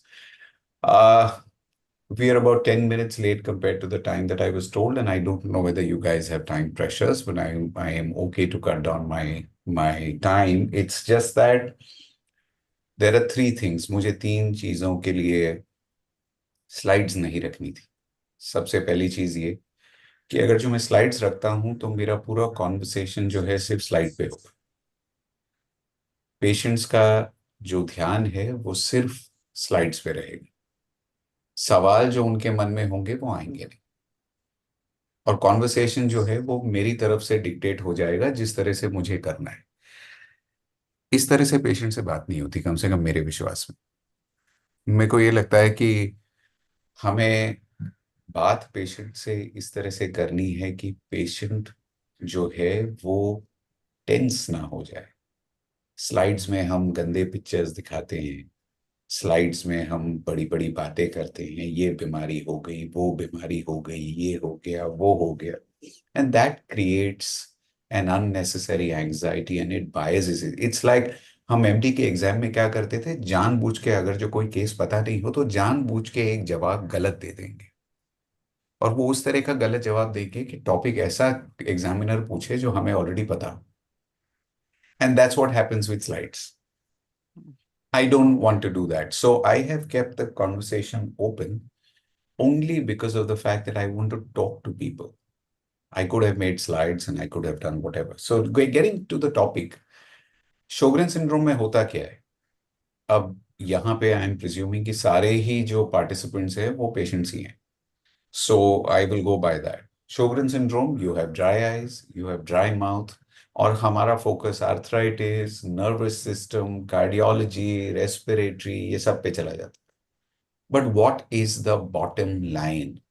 Bottom line ये है कि सिर्फ आंखें और मुंह dry नहीं होता, इस पे बॉडी का हर सिक्रीशन जहां से फ्लूइड निकलता है हर जगह सूखापन आ जाता है। There is dryness everywhere, including the intestines. You ask all your patients and they will tell you कि खाना खाने के बाद पेट फूल जाता है। क्यों? क्योंकि वहां पे भी digestive enzymes निकलती नहीं। तो naturally the same thing happens in the private parts, isn't it? Sjogren syndrome essentially is inflammation in the whole body organs, जहां पे से fluid की हमें जरूरत है वो सारी जगह सूखापन आ जाता है। So now talk about sexual dysfunction.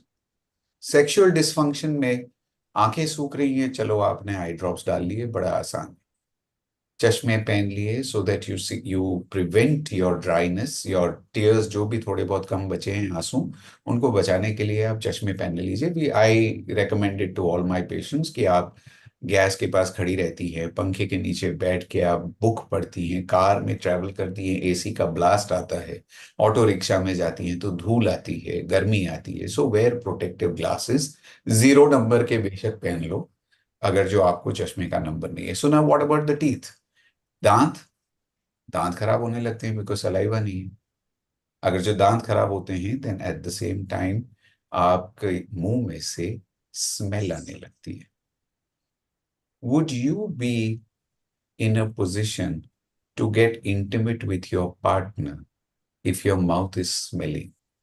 Will your partner be intimate with you?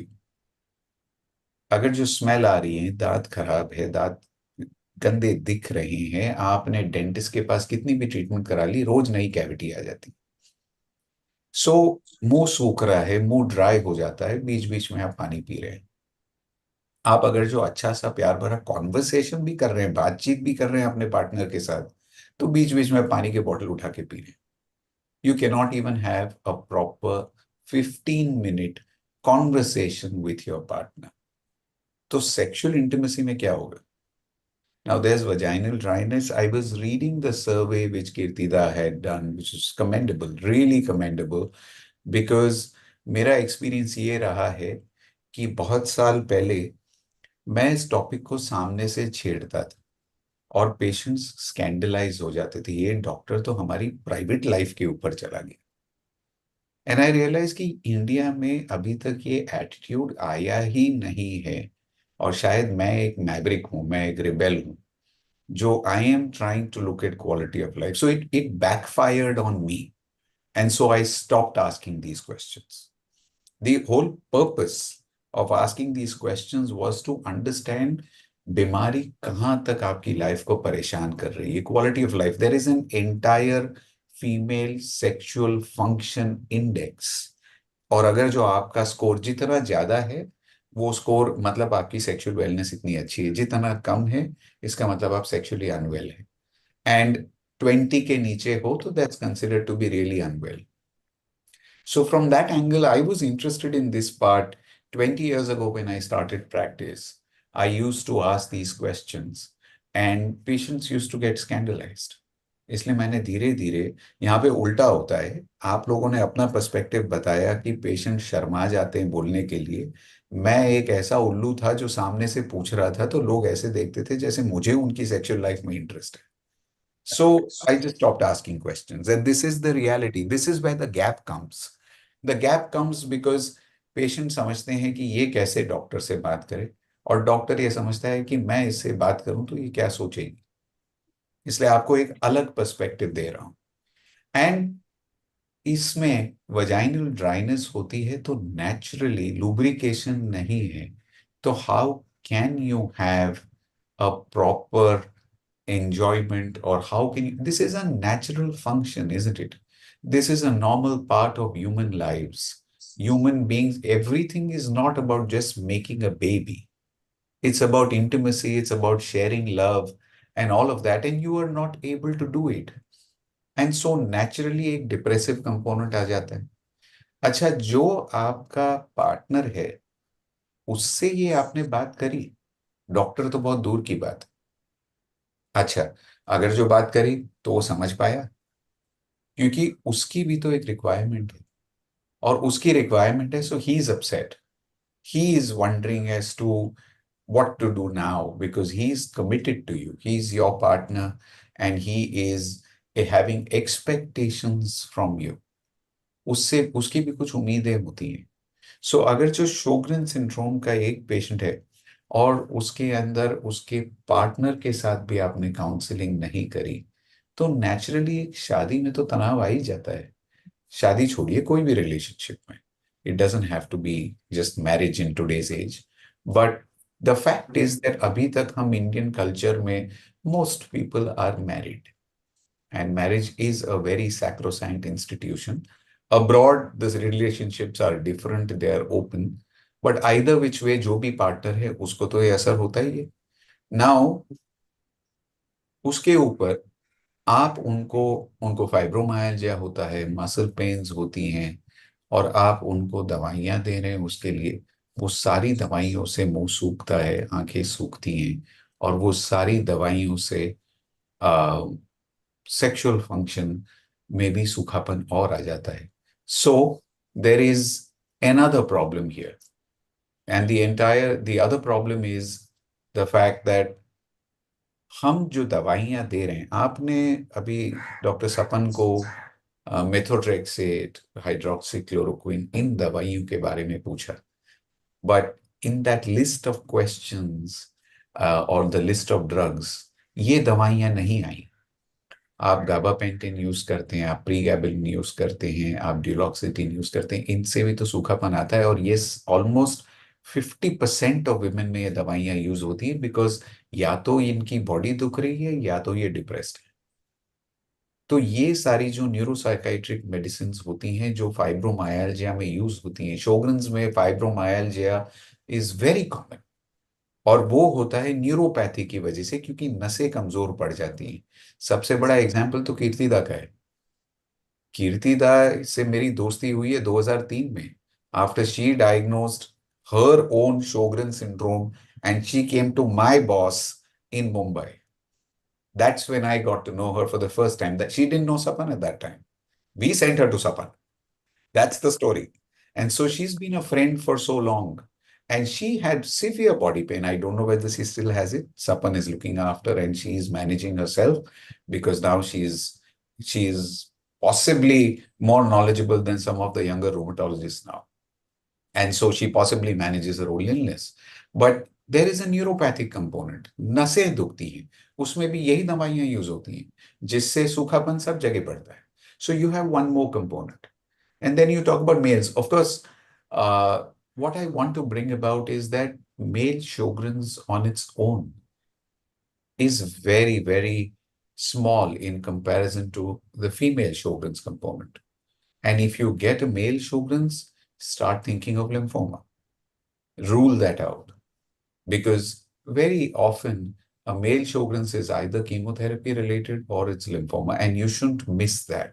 Of course, you can have hepatitis C and all those infections. I'm sure Sapan covered that. I joined in a little late. But the fact is that when you have a male Sjogren's, so I was just looking at the fact that what is the correlation? And something very interesting has came across my eyes. जो हमारी hormones होती हैं, female hormones, ईस्ट्रोजेंस, प्रोजेस्टेरॉन्स, और mails में testosterone, इन सब का correlation भी dryness से होता है. अगर जो इनकी डेफिशिएंसी है तो you will get dryness. It has been seen that DHEA levels, testosterone levels जो है उससे भी माउथ ड्राइनेस भी होती है. So there is a correlation between sexual hormones and this. और ये हॉर्मोन्स कम होती है तो बॉडी में इन्फ्लेमेशन बढ़ती है, बॉडी में इन्फ्लेमेशन बढ़ती है तो आपकी आंखों के ग्लैंड्स में तकलीफ होती है, मुंह के ग्लैंड्स में तकलीफ होती है, और फिर वजाइनल ग्लैंड्स में भी तकलीफ होती है. इसीलिए वहां सूजन, वहां पे इन्फ्लेमेशन आ जाती है. I have read them before and I was listening to Kirtida's slide presentation, and there was this thing about vaginal narrowing.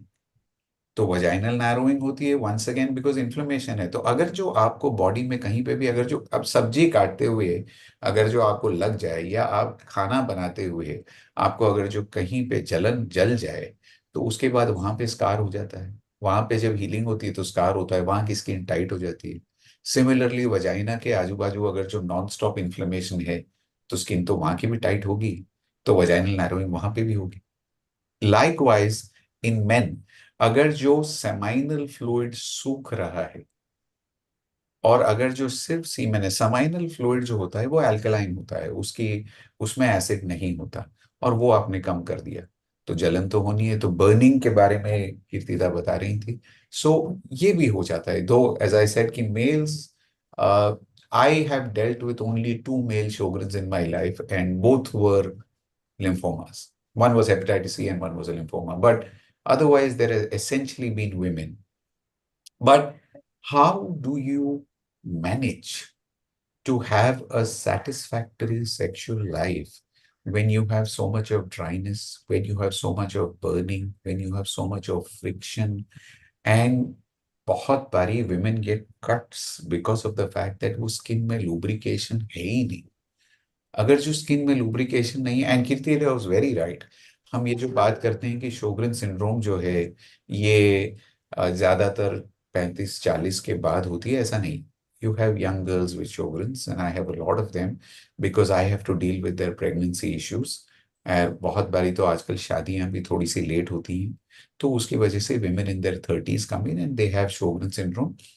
I have been working with a senior gynec in my area of practice, and he deals with, उनकी speciality है कि उनको ये recurrent miscarriages वाले या उनको infertility वाले patients आते हैं, over a period of time उन्होंने मेरे प्रिस्क्रिप्शंस और मेरे इन्वेस्टिगेशंस कॉपी करके वो खुद ही करा लेते हैं, खुद ही एएनए करा लेते हैं, एंटी रो करा लेते हैं, एंटी ला करा लेते हैं। फिर जब नहीं आया तब मेरे पास भेजते हैं, या आ गया तो मेरे पास भेजते हैं कि ये आ गया पॉजिटिव, अब तू कुछ कर दे, and so on and so forth. So I deal with a lot of these women जिनको प्रेगनेंसी चाहिए, उनका एंटी रो एंटीबॉडी पॉजिटिव है, एंड उनको ड्राइनेस है, ड्राइनेस की हिस्ट्री किसी ने सोची नहीं है।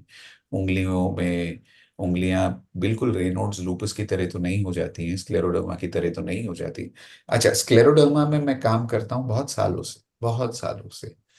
एंड शोगरन सिंड्रोम के लिए फिर भी थोड़ी बहुत दवाइयाँ थी, because of the fact that Sjogren syndrome एक तरह से लूपस की छोटी बहन मानी जाती है। तो जो दवाई लूपस में यूज होती थी वो कहीं ना कहीं एक्सपेरिमेंट करके शोगरन सिंड्रोम में यूज हो गई। स्क्लेरोडर्मा को ऑर्फन बीमारी बोला जाता था, इसके लिए कोई दवाई ही नहीं थी। And that's how I got attracted to it. क्योंकि अ, मुझे पेशेंट्स ये बताते हैं कि डॉक्टर उनको शुरुआत ऐसे करते हैं कि देखिए आपकी लाइफ स्पैन इतनी है। तो मैंने स्क्लेरोडर्मा की बात इसलिए करी क्योंकि हर स्क्लेरोडर्मा पेशेंट को शोगरन्स तो हो ही जाता है, उसको सेकेंडरी शोगरन्स होता ही है। हर स्क्लेरोडर्मा पेशेंट को dry eyes, dry mouth, dryness in the private parts, ये होता ही है, एंड पेनफुल रिलेशंस। तो इनफैक्ट उनका लिबिडो पूरा खत्म हो जाता है आउट ऑफ डिप्रेशन। सो अब आप देखिए कैच 22 क्या हो गया। On one side you have dryness because of which sexual relations are affected, on the other side आप उसके लिए ड्राइनेस के लिए आपको डिप्रेशन आ जाती है, आपका पार्टनर आपको समझ नहीं पाता। डिप्रेशन आ गई तो आपका फाइब्रोमाइल्जिया बढ़ गया, जो एक्चुअली न्यूरोपैथी की वजह से था शोगरन सिंड्रोम में। फाइब्रोमाइल्जिया बढ़ गया तो डॉक्टर ने तुरंत एक 2 गोलियां लिख दी, अच्छा आपको बॉडी पेन भी हो रहा है, चलो ये ले लो, और ड्राइनेस बढ़ गई। So now you have landed up going into a catch 22 situation कि जो चीज आप ठीक करना चाहते थे वो तो हुई ही नहीं। आप जिस चीज के लिए डॉक्टर के पास गए थे वो तो पूरी नहीं हुई। और इसकी वजह क्या है कि आप शर्माते हैं, आप ये बोल नहीं पाते अपने डॉक्टर को। क्यों नहीं बोल पाते? डॉक्टर भी तो, at least 95% of doctors are married, and I think all doctors also have physical relations with their partners. They are human beings just like you. So they have medical knowledge, वो आपकी बात समझ पाएंगे क्योंकि उनको मेडिकल नॉलेज भी है, और उनको इस बीमारी के बारे में नॉलेज होने के अलावा वो खुद भी तो इंसान है। आप सिर्फ ये बताएंगे मुझे डल फील हो रहा है, मुझे डिप्रेस हो रहा है, मुझे रोना बहुत आ रहा है, तो वो तो 4 दवाई देते हैं। रूट कॉज आप बताते नहीं। बहुत बारी डॉक्टर के दिमाग में आता नहीं है, और कुछ डॉक्टर मेरे जैसे होते हैं जिनको ऐसा अनुभव हो चुका है पेशेंट से कि अब वो पूछना छोड़ रहे हैं कि करे क्या। पेशेंट अगर जो बताएगा नहीं तो डॉक्टर समझेगा कैसे, और डॉक्टर समझेगा नहीं तो दवाई होगी नहीं। And so that is what I want to leave you behind with. You can't kiss your partner because your mouth smells and you're ashamed. Your teeth are bad, or your partner frowns when you go near your partner because you've got bad breath. You've got vaginal dryness. So, in fact, you start with anxiety ki how will I go through the discomfort? जो activity normally enjoyable होती है वो मेरे लिए depressive है, क्योंकि उसके बाद मुझे परेशानी बहुत होती है, उसके बाद मुझे कुछ घंटों तक जलन रहती है, फ्रिक्शन होती है। तो you want to avoid, and because you want to avoid, you're adding to your own problems. And hence my request to everybody would be, talk about it. Ask your doctor, sir आपके पास ऐसा कोई index है, आप ये check करते हैं? So vaginal narrowing is a part of it. Burning is a part of it. You can get cuts and you can get bleeding. Lubricating gels जो है ये कुछ हद तक काम करेंगे, सिर्फ कुछ हद तक। They will, you can't apply a lubricating gel all the way inside, na? So what happens is that you can only work to a certain extent, and then eventually you are going to get complications. अच्छा, इसके साथ आपका already dryness है तो infections के chance होते हैं। तो इसमें one of the things that I've been exploring is when women have this problem, Can we look at their hormonal levels? Can we add some hormonal tablets, allow them to lead a normal life? You will find that paper in the literature. It's an open paper. You can get it from Google, where they've spoken about sexual dysfunction in Sjogren syndrome, where they've actually looked at the hormone levels and seen that maybe that's the problem. और अगर जो can we attend to it? No doubt, you might want to involve an endocrinologist, जिसके बारे में यहाँ पे बात ही नहीं हुई है. यहाँ पे गायनेक और रूमैट की बात हो रही. लेकिन अगर जो कितना डोज देना है, क्या देना है, my preferred choice is not a gynecologist for such things. My preferred choice is an endocrinologist. They are hormone experts and they will help me decide the doses. And they're the ones who, so gynacs have an extremely important role, but it's limited to this part. After that, जो prescriptions होते हैं, which is related to this part of the problem, I would usually also include an endocrinologist. Will it help? That's one. Second, अगर जो patient को आंखों में तो lubricating eye drops डाल के काम हो जाता है, साइक्लोस्पोरिन आई ड्रॉप्स मिल जाती हैं, टैक्रोलिम्बस ऑइंटमेंट मिल जाती है, तो आंखों का काम हो जाता है. मेरे जैसे कोई सरफिरे हो तो आपको चश्मे भी पहना देंगे. सो बिकॉज ऑफ दैट ये हैपेंस कि आपकी आंख प्रोटेक्ट हो जाती है मोस्ट ऑफ द टाइम्स. आप आंखों के आंसू फिर भी कम हो तो पंक्चुअल कॉटरी कर देते हैं, प्लग्स डाल देते हैं आंसू को बचाने के लिए. Then the mouth dryness. But this tells me that आपकी body active है. So I used to work for all these years. For the last 5-6 years, I've been working with somebody from Shankar Nethralaya. She has just moved out of Shankar Nethralaya, but I've been working with her on Sjogren syndrome, dry eyes. And one of the things that I do is, can I increase? क्योंकि अगर जो आप European guidelines पढ़ें या British guidelines पढ़ें, शोगरेन syndrome के सारे manifestations के बारे में जो लिखा है वो मेजर ऑर्गन्स के बारे में, आंखों के बारे में भी नहीं. ब्रिटिश सोसाइटी ने थोड़ी सी एडवाइस ली थी ऑफ्थल्मोलॉजिस्ट से, यूरोपियन ने तो वो भी नहीं किया था. सो ऑफ्थल्मोलॉजिस्ट इन्वॉल्व नहीं है. तो अब आप सोच लीजिए गायनेक का क्या है. गायनेक का इन्वॉल्वमेंट उन टास्क फोर्स में सिर्फ related to pregnancy, congenital heart block, इसी के ऊपर. कितने लेडीज को, बच्चों को हार्ट ब्लॉक हुआ एंटी रो एंटीबॉडी की वजह से. रो 52 कितनों को था, रो 60 कितनों को नहीं था. कि अगर जो हो जाए तो हमको प्रेगनेंसी के बाद 16वें हफ्ते में हमको बच्चों का ये सोनोग्राफी करके उनका फीटल कार्डियोलॉजिस्ट को साथ, फीटल मेडिसिन एक्सपर्ट को लेके या तो पीडियाट्रिक कार्डियोलॉजिस्ट के पास डॉपलर करा के, you need to look at the baby's heart and you need to focus on that. यहीं पे रिस्ट्रिक्टेड है. आपको आर्टिकल्स में यही नॉलेज मिलेगा. So it's hats off to Kirtida and hats off to you, Aparna, because you people are turning around and addressing a topic which is not being addressed. It's difficult. There are very few researchers who actually talk about it. But मेरा point simple है. आंखें सूख रही हैं. मैं हर 6-6 महीने पे शोगरेन syndrome के पेशेंट्स को, या तो जिस पेशेंट को मैं रूमेटॉइड आर्थराइटिस विद शोगरेन्स हैं या स्क्लेरोडर्मा विद शोगरेन्स हैं या लूपस विद शोगरेन्स हैं, उन सब की ड्राई आईनेस के लिए शर्मस टेस्ट कराता हूँ. और मुझे दिख रहा है कि आईज धीरे धीरे और ड्राई हो रही हैं. मुझे ये दिख रहा है कि इनकी डेंटल विजिट्स बढ़ रही हैं. तो इसका मतलब मेरी दवाई कहीं तो कम पड़ रही है. बट इसके ऊपर लॉजिक ये है, the fear that the concern that happens is, अगर जो सिर्फ ड्राइनेस है और मेजर ऑर्गन मैनिफेस्टेशन नहीं है, तो क्या आप आपकी पावरफुल इम्यूनोसप्रेसेंट इन बीमारियों के लिए यूज करोगे?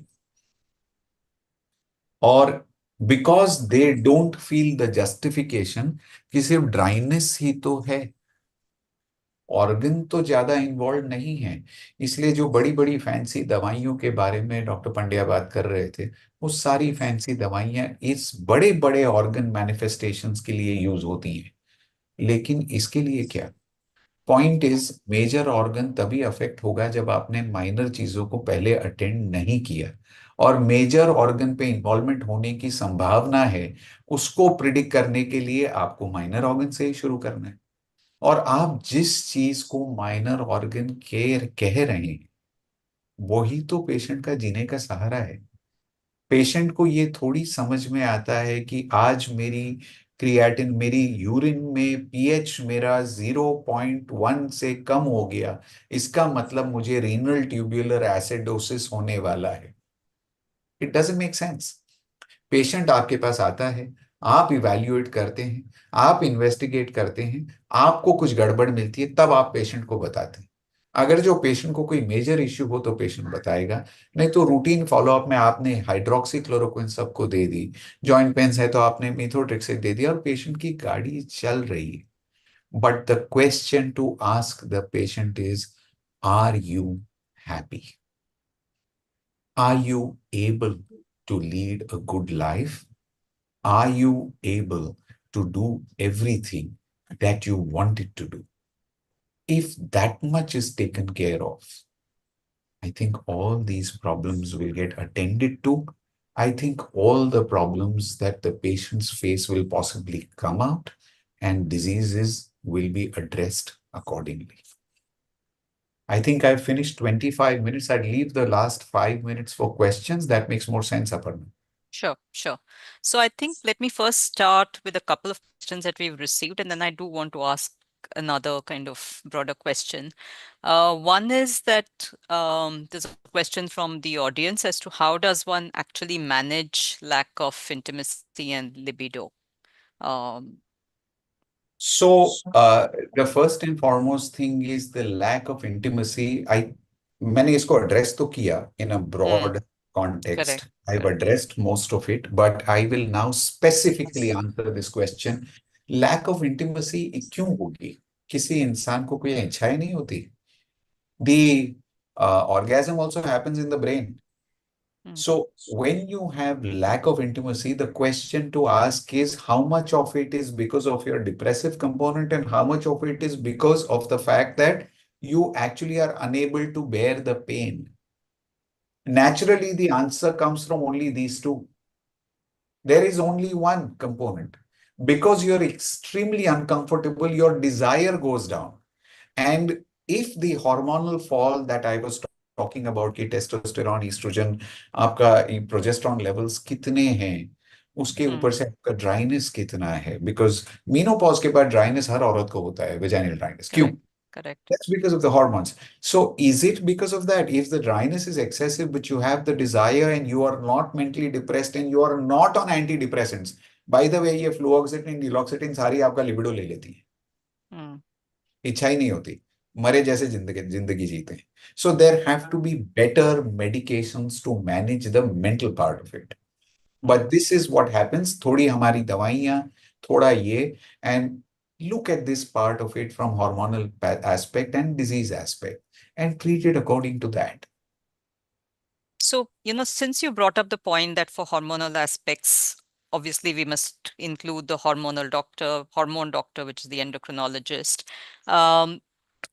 Is it that the patient needs to navigate, a rheumatologist and an endocrinologist, or can we expect the rheumatologist to have a discussion with the endocrinologist? You are supposed to expect the rheumatologist to have the conversation. Problem in India, I don't know whether it happens abroad. So I will only talk about what I see in India. Sure. Yeah, we are only focused largely on India. So yeah, I have never practiced abroad, so I will not be able to tell you anything on that. But in India, the problem is, do we really communicate? Do we communicate with patients as well, or do we only address them as subjects with diseases?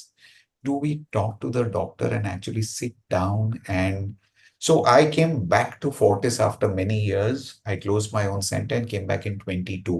And the first thing that I did was I created a team of doctors with whom I have a wavelength. जिसके साथ मैं phone उठा के दिन में 3 बार जो भी जितने जितने पेशेंट्स हैं. So I have a fixed nephrologist now, I have a fixed chest physician, because बातचीत होके, इंटरेक्शन होके जो बात होती है वो ऑन पेपर एक डायग्नोसिस लिख के नहीं होता. And so I believe that the rheumatologist, after if the patient expresses it, चक्कर यहीं से होता है. As I told you कि 15 years ago I stopped 15 years ago. I will come to that. I'll come to that last. So So, so the point is that when we have the rheumatologist should be able to talk to the patient and then say, "Do you want me to help you, or are you going to go and talk to the endocrinologist yourself?" 9 out of 10 times, the patient will say, "Please talk to the I will, whoever you talk to, I may not be able to discuss it again. I discussed it with you, so please have a conversation." And so I think the onus falls on us because we are the ones who track the problem. And Right. we are the ones who would be able to tell the endocrinologist, हमारी कौन सी दवाइयों से भी dryness हो रही है, Mm, हमारी mm, बीमारी क्या है, तो मुझे उनसे क्या एक्सपेक्ट करना है. That's the right. answer to your question. And Here, you also, I would just like to add a point here that the DM degrees actually include immunology and rheumatology, but well, that's just an aside that I don't know how many rheumatologists, immunologists actually look at this hormone component that you are talking about, Dr. Bhojani. I told you I'm mad, Kirtida. You know that now. That's why we invite you. so you also mentioned this, and you know, the fact that it can overlap with menopause. And is the issue bigger in India because we see more younger patients, or you know, women with at a younger age get Sjogrens compared to the rest of the world? And is that why it will be less of an issue of overlap with menopause rather than you know, a Sjogren's issue per se? Yeah, you're absolutely right. So if a young woman has it, the diagnosis is straightforward, isn't it? Mm, Otherwise, what Sapan was talking about. So I heard the last half of Sapan's talk. I'm sorry I logged in late, but I got that last half, and he was talking about the fact that it may not be Sjogren's, etc., because he was referring to this component of the population, right. and so that is but अगर जो आपके पास young woman है who is less than 45 years of age, which is your Mm, average expected typical. age of menopause, तो Right. आपको obviously इस तरफ सोचना है. Mm, And naturally आपको उसकी तरफ जाना है because यार it's not just about making babies. right. Correct. So I believe that this conversation has to be had between the patient and the doctor. Now, who initiates it is a matter of different discussion, but it Right. has to happen because this is an important part of life. An unhappy woman means an unhappy family, an unhappy husband. That means an unhappy pair, and an unhappy pair means a broken household. Mm, It's mm. just not worth it. And one quick follow-up, because you talked of how medications have side effects. Do any of these drugs cause, because we also deal with cancer patients, and there you have chemically induced menopause. So do any of these medications also cause early menopause or, yeah? So of course they do. So when you have uh, a critical involvement like when you have a kidney involvement or when you have a neurological involvement, invariably आप cyclophosphamide देंगे because rituximab को 2 महीने लगेंगे काम करने में और Mm, आपका पेशेंट क्विकली डिटीरियोरेट हो रहा है, आपके पास 2 महीने है नहीं. बात करना यहाँ पे बहुत अच्छा लगता है. प्रैक्टिकल रियलिटी इज दैट मेरे सामने पेशेंट आता है जिसकी तकलीफ आज है और वो प्रैक्टिकल रियलिटी में मैं उसको ये कहता हूँ कि मैं आज आपको दवाई दूंगा, 2 महीने बाद उसका असर होगा, तब तक मैं आपकी किडनी गई तो गई. mm, That acceptable? No. So what is the practical solution? You will use cyclophosphamide first and add rituximab later. Or you will give high dose steroids and then add rituximab later. Now, naturally, high dose steroids देंगे तो भी आपकी hormones fire हो गई. Totally fired. mm, There's no libido left after that. Cyclophosphamide दिया तो genital failure ही हो सकता है. After the age of 29, any dose of cyclophosphamide to any patient, the incidence of ovarian failure is 50% and more mm, than that. आप सोचिए, only 29. It increases progressively from the age of 24 onwards, and the percentages are there again in the literature. But more than 50% of people will definitely have halted periods, but they might be permanent. mm, And so, and mm. even if the periods resume, you may not be able to Have the conceive. same. Right. And so, yes, of course they do it. Right. And I think on the topic that you've said, I think we are seeing more people wanting to have these conversations, but we probably do need to have a separate discussion on how to facilitate this discussion in the clinic, uh, rooms, as to whether we need to build in more patient navigation processes, or we need to bring in more, people with lived experience so that they can help break the ice, or, because How many obviously, patients are going to talk in public? So you need what is called patient representatives, like what Kirtida has done is like correct, truly commendable. And the by virtue of geographical locations and so on, it just makes much more sense for Kirtida to continue to work with Sapan, who is deeply interested in Sjogrens. And so that's great. I do my own little bit with the eye institutes and whatever I can. But these conversations require more patient leaders, because the patient lead, like this survey is amazing. mm, Because this survey, for the first time, people have expressed what their problem is. So you have some idea. आपके पास एक glimpse तो आया as to how big the problem is. The fact is, every alternate patient will have this problem. ये ले पाएंगे, बात कर पाएंगे नहीं, शर्म आती है. correct, correct. So the issue is more patient leaders, more motivated patients जो जाके बोलें कि आपको ये प्रॉब्लम है, मुझे भी थी. Mm, mm, जिसको हम बोलते हैं ना सम दुखी. mm, जब जब कोई पेशेंट, अगर जो मैंने ये नोट किया है कि अगर जो पेशेंट दूसरे से बात करता है किसी दवाई के बारे में, बाहर वेटिंग रूम में मेरा mm, आधा काउंसलिंग हो जाता है. Because by the time my patient comes in, हाँ ते पेशेंट मला बाहेर भेटले, इन मराठी इट मीन्स हाँ वो पेशेंट मुझे बाहर मिले थे. And mm, they tell me that this conversation has happened between them, which is great because it solves half my issue. right. Sometimes the patient is told that no, your disease is different from mine, but you are welcome to ask Dr. Bhojani whatever you like, he answers. Mm, mm, yeah, So, and these are time-consuming conversations. These are not easy. So, well, my modality of practice is different. I take about 25 patients a day, and that's about it. And I rather give them half an hour per patient. I do 12, 14-hour OPDs, but I might as well give them that half an hour so that they can ask everything. right, Everybody works differently, but this is how I work. So right. for me, it is a little easier to ask these questions because I give that much time. But sometimes the patient is not forthcoming. And so the only solution I see is people like you, people like Kirtida, recruiting more people and reaching out.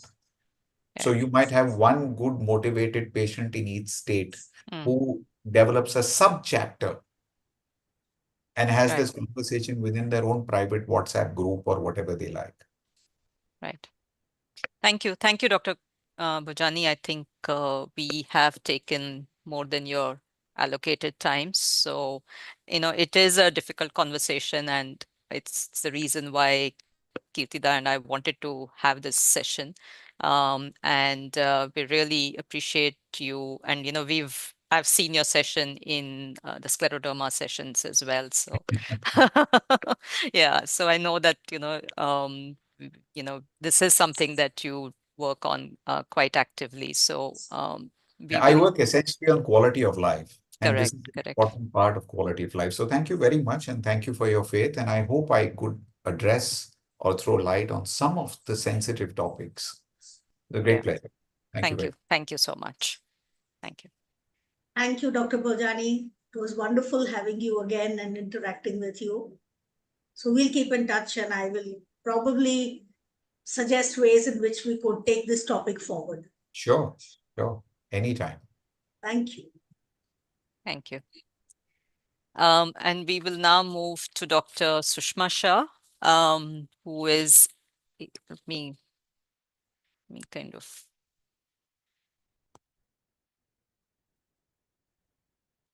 So she's a professor obstetrics and gynecology working at SVP Hospital and NHL Municipal Medical College in Ahmedabad. Her areas of interest include reproductive and sexual problems, especially in adolescents, education, and she's also passionate about education regarding sexual wellness. So welcome, Dr. Sushma Shah. I think you're on mute, Dr. Sushma. Yeah.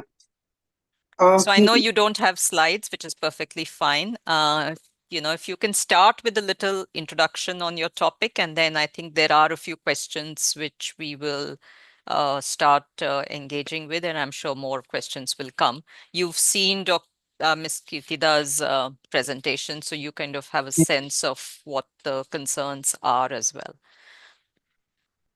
Hi, Aparna, Kirtida, Dr. Sapan and Dr. Bhojani. It has been amazing interacting and listening to all of you. Sorry, pardon me, because it's a Sunday, I'm at home and there are things going around. So maybe, I'm giving you a guided tour of my home. Just give me a moment.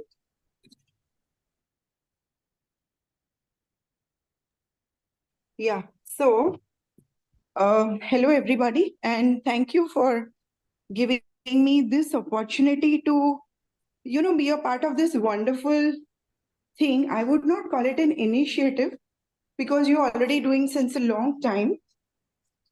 And this is one of the most beneficial thing that could happen to patients dealing with such chronic issues, because such a forum, such a platform to share, particularly amongst people who are going through a similar situation. So this is a wonderful thing, because as doctors, sometimes what happens is, like Dr. Bhojani also said, we just address the issue that is right in front of us. But there are probably 5 or 15 more which are lurking back in the shadows, and the patient does not know that she needs help, and we never come to it, that she would require help. And such issues can be only dealt with through such beautiful patient, what would I say, patient initiatives. So this is fantastic. What I am predominantly going to address is, first I thought I was going to address about sexual dysfunction, but it is very beautifully dealt with by Dr. Bhojani and somewhat by Dr. Sapan. So, and we were going to discuss urinary problems primarily. So, first of all, I would really want to say that while I was going through all this, when I was preparing for, this, even I realized this problem of sexual dysfunction and non-rheumatic manifestations of these autoimmune diseases, they are a tip of an iceberg, and so much remains unaddressed. So there is definitely a need for a team concept here. The rheumatologist, the gynecologist, the psychotherapist, or some kind of psychological support, the endocrinologist, and so on and so forth. So whoever, whatever issues come up, maybe even the orthopedicians at some point of time, because there is osteopenia, sarcopenia, and all that. And second thing I've realized is that earlier, these were more picked up during 30s, 40s, and 50s for the patient. Now we're picking up more patients, even the active reproductive age group. So earlier, probably if a patient is 40 and she would already be anticipating menopause, and she has bigger issues to deal with, that is her extreme fatigue, not being able to perform day-to-day things. And like Sir said, that they sometimes just can't walk and they just have to sit down. They can drop down. So these are bigger issues, and they would probably not address the smaller ones about the sexual ingratification. But nowadays, these girls are picked up earlier. They go through this agony. They even want a child. Personally, also, they want to live a full life, to become a biological mother. They want a full married life, a good sexual life.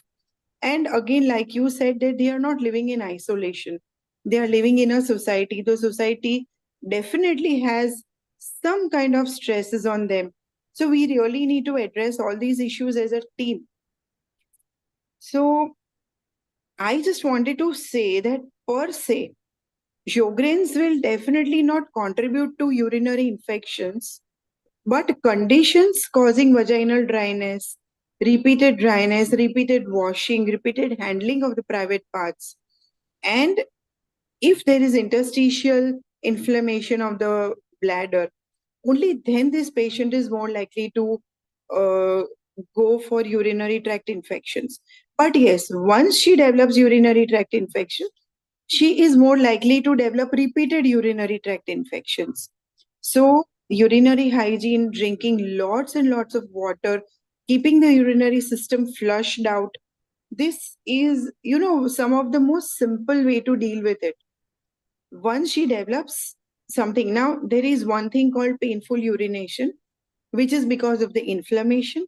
There is another painful urination because of the infection. Every time for a patient of Sjogren's or Zika syndrome, it is not always infection. Sometimes it is not considered that, and she's given repeated antibiotics. And those antibiotics obviously do not give the desired effect because there was no infection per se. So these women should, sometimes the women auto-medicate, they self-medicate. So first thing is they should not self-medicate. Because एक बार किसी doctor ने एक antibiotic दिया था urinary infection में, वो काम कर गया था, she was relieved of the symptoms, and then she does not want to bother calling the doctor, going to him, this, that. So lot of patients self-medicate. वो अपने आप वही दवाई वही डोज में दोबारा ले लेते हैं. They should not do this. Every time it is not a bacterial or protozoal infection. उनको हर एक बार अगर ये होता है तो उनको गाइडेंस लेना चाहिए, इसका यूरिन रिपोर्ट होना चाहिए, इफ नेसेसरी यूरिन कल्चर होना चाहिए, सेंसिटिविटी देखनी चाहिए, the appropriate antibiotic in the appropriate dose should be administered. This is one thing. ठीक है. If it is actually repeated urinary infection, I mean repeated culture positive reports, then it becomes a more complex situation. Sjogren's है वो ठीक है, but she could also be developing diabetes which she did not have earlier. So all these things should also be taken into consideration. And there could be, of course, एक type का immune compromise तो होता ही है इन लोगों का. It is an autoimmune situation, but some kind of a immune compromise also. So there can be other things which can boost up. Maybe it will give you 10-15% help. But 15% help is also good enough. Like taking probiotics or taking vitamins like B6 and all that. They improve overall tissue health and overall tissue resistance. तो ऐसे काम करता है. So this is about urinary infection. Now, would you want me to talk about pregnancy, or I would like people to ask their questions, which we can discuss and address? Yeah, I'm so open both ways. sure. So let me ask a few questions, and then if at any point you want to add on, you can. So let me start with a couple of questions that we have received. Does Sjogren's increase the chances of complications in pregnancy, especially if you are in your mid-30s? Yes. If it is Sjogren's in its full expression, then definitely it will add problems to the pregnancy, and the problems will add problems to the Sjogren's. About 30% of the patients have been reported to have a flare-up of the disease because of the addition of pregnancy to the physiological system. So, one thing is very sure, if a patient is already diagnosed with any of the autoimmune disorders, unplanned, undesired, and preconceptional counseling is a must. Because it works, it troubles the patient in multiple ways. Right. एक तो anxiety create करेगा, pregnancy safe रहेगी कि नहीं, she is worried about the child, she wants this child desperately, and then she is worried about her own health. Like I have seen patients और sometimes even couples कि ये एक बच्चा हो जाने दो, उसकी मेरे को कुछ भी होगा मैं झेल लूंगी. But it doesn't work this way, that is wonderful that आप झेल लोगे, पर if you are not healthy, how are you going to nourish this child in utero and after the birth of the child? एक तरह का desperation आ जाता है, madam इसको किसी भी तरह मेरी ये प्रेगनेंसी अच्छे से कर दो, फिर मैं सब कुछ कर लूंगी. Now the patient is already on methotrexate or cyclophosphamide or such, and we very reluctantly but very firmly we have to advise going against continuation of the pregnancy, and we can understand the desperation. So ये situation आए उससे अच्छा ये situation avoid हो जाए. Right. So with a rheumatologist, pregnancy should be planned when the disease is at its ebb. एकदम control में है, when they are able to lower their medication doses, when they are in a good position to change from a pregnancy hostile to pregnancy friendly medication, ये सब हो जाएगा, factors लो हो जाएंगे, antibodies लो हो जाएंगे, तब pregnancy plan करेंगे. That is the optimal environment. Right. Thank you. And in terms of regular tests to be done just from a, overall well-being, do you still suggest that these women should, all women, including those with Sjogren, should go through pap smear, mammography, etc.? See, as far as genital cancers are concerned, they are not at higher risk compared to the rest of the population. तो वो anxiety की जरूरत नहीं है. But as a health precaution, every woman should undergo all of these.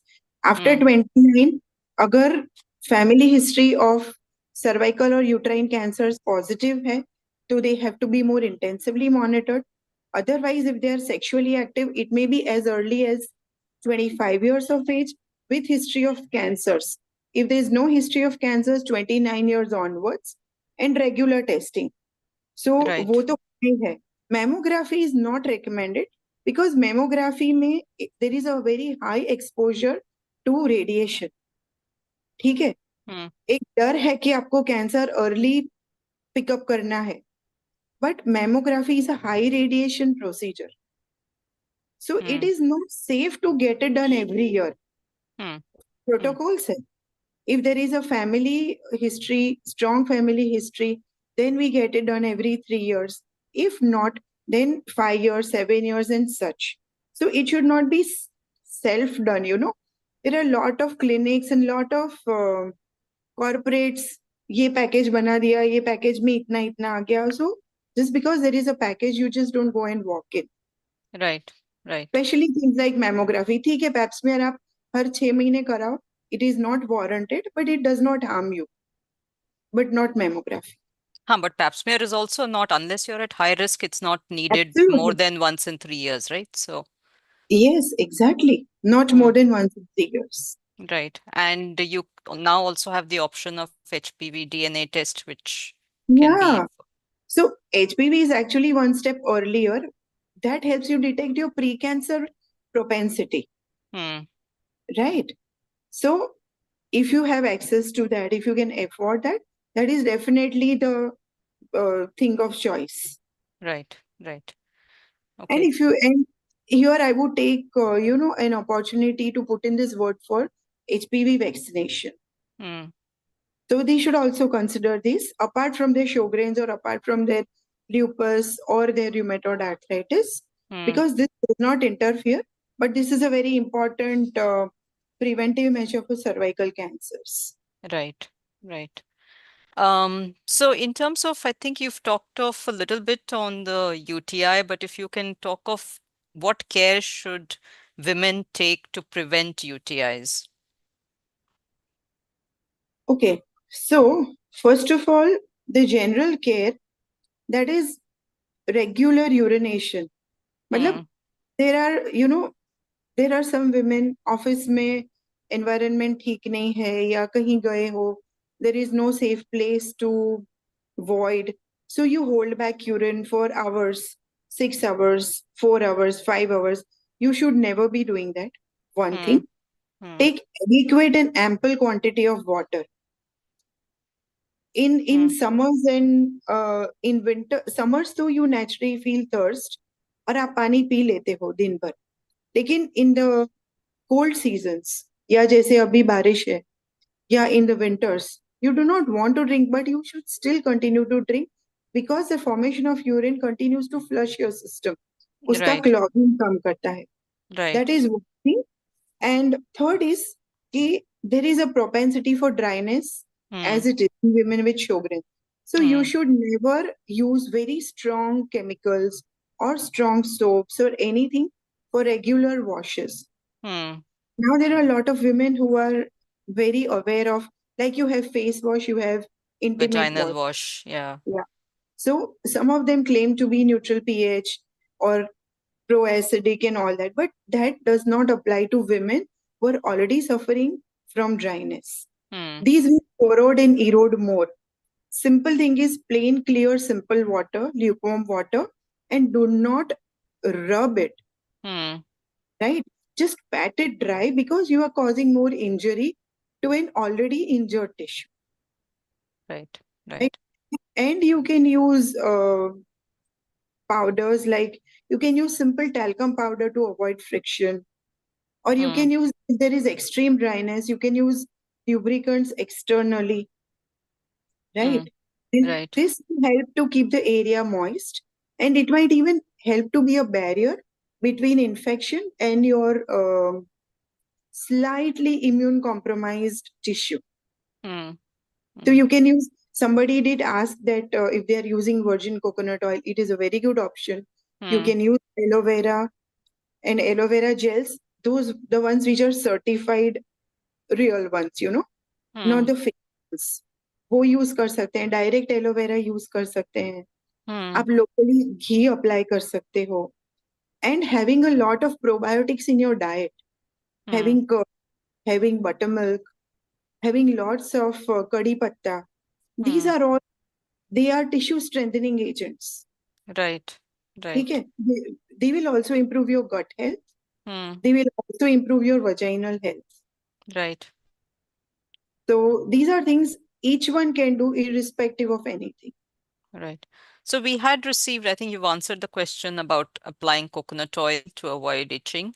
There was also a question on how do I manage interstitial cystitis? Will it affect my kidneys if it's not managed?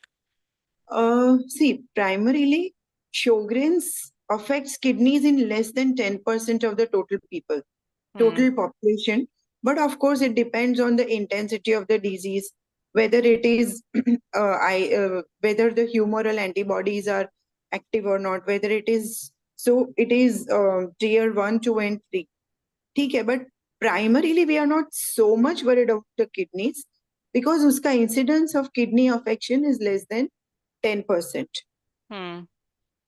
But interstitial tubular nephritis and interstitial cystitis, that is the affection of the soft tissue or the connective tissue of the bladder, they both are a part of the disease activity. So if it has already developed, I think the rheumatologist will give medications. I think the rituximab or cyclophosphamide or all that, then they become essential. Then you cannot, then you cannot probably discuss कि ये चाहिए कि नहीं चाहिए. Better you take them. Otherwise, this progression will leave you even more hampered. Right. So then, Right. then it does not come into the purview of self-medication, yeah, alternate medicine. Then you have to go all in all for complete suppression of the disease. Right. Right. So, I think we have one follow-up questions to your HPV vaccine as well. So should Sjogren's disease women patients get HPV vaccine even without any history of ovarian cancer? See, HPV vaccine is for prevention of cervical cancer. It is not for prevention of ovarian cancer primarily. But yes, because these women are in their 30s and 40s mostly, they have had an active sexual life, and there is a very good likelihood they have already been exposed to the virus because their sexual life was not always so dull and drab. So they've enjoyed a good sexual life and they are already exposed to the virus. So it is always a good thing in case they are exposed, then it will create a kind of barrier in their body to prevent further development towards cervical cancer. Right, right. And I think I'd just like Early to add onset, that this is not specific to Sjogrens. Actually, all women should get the yes, HPV vaccine. In fact, yes, younger, you're supposed to get it before you start sexual activity. sexual Um, activity. True. yeah, and also in some countries, they also ask men or boys to take it because HPV as a virus affects Mm. boys and men And, as and well. and it's a sexually transmitted virus. Right, right. Um, So I think there's a question. Can you explain interstitial cystitis or painful bladder a little bit? Okay. So initially, you are more likely to experience just increased frequency of urination.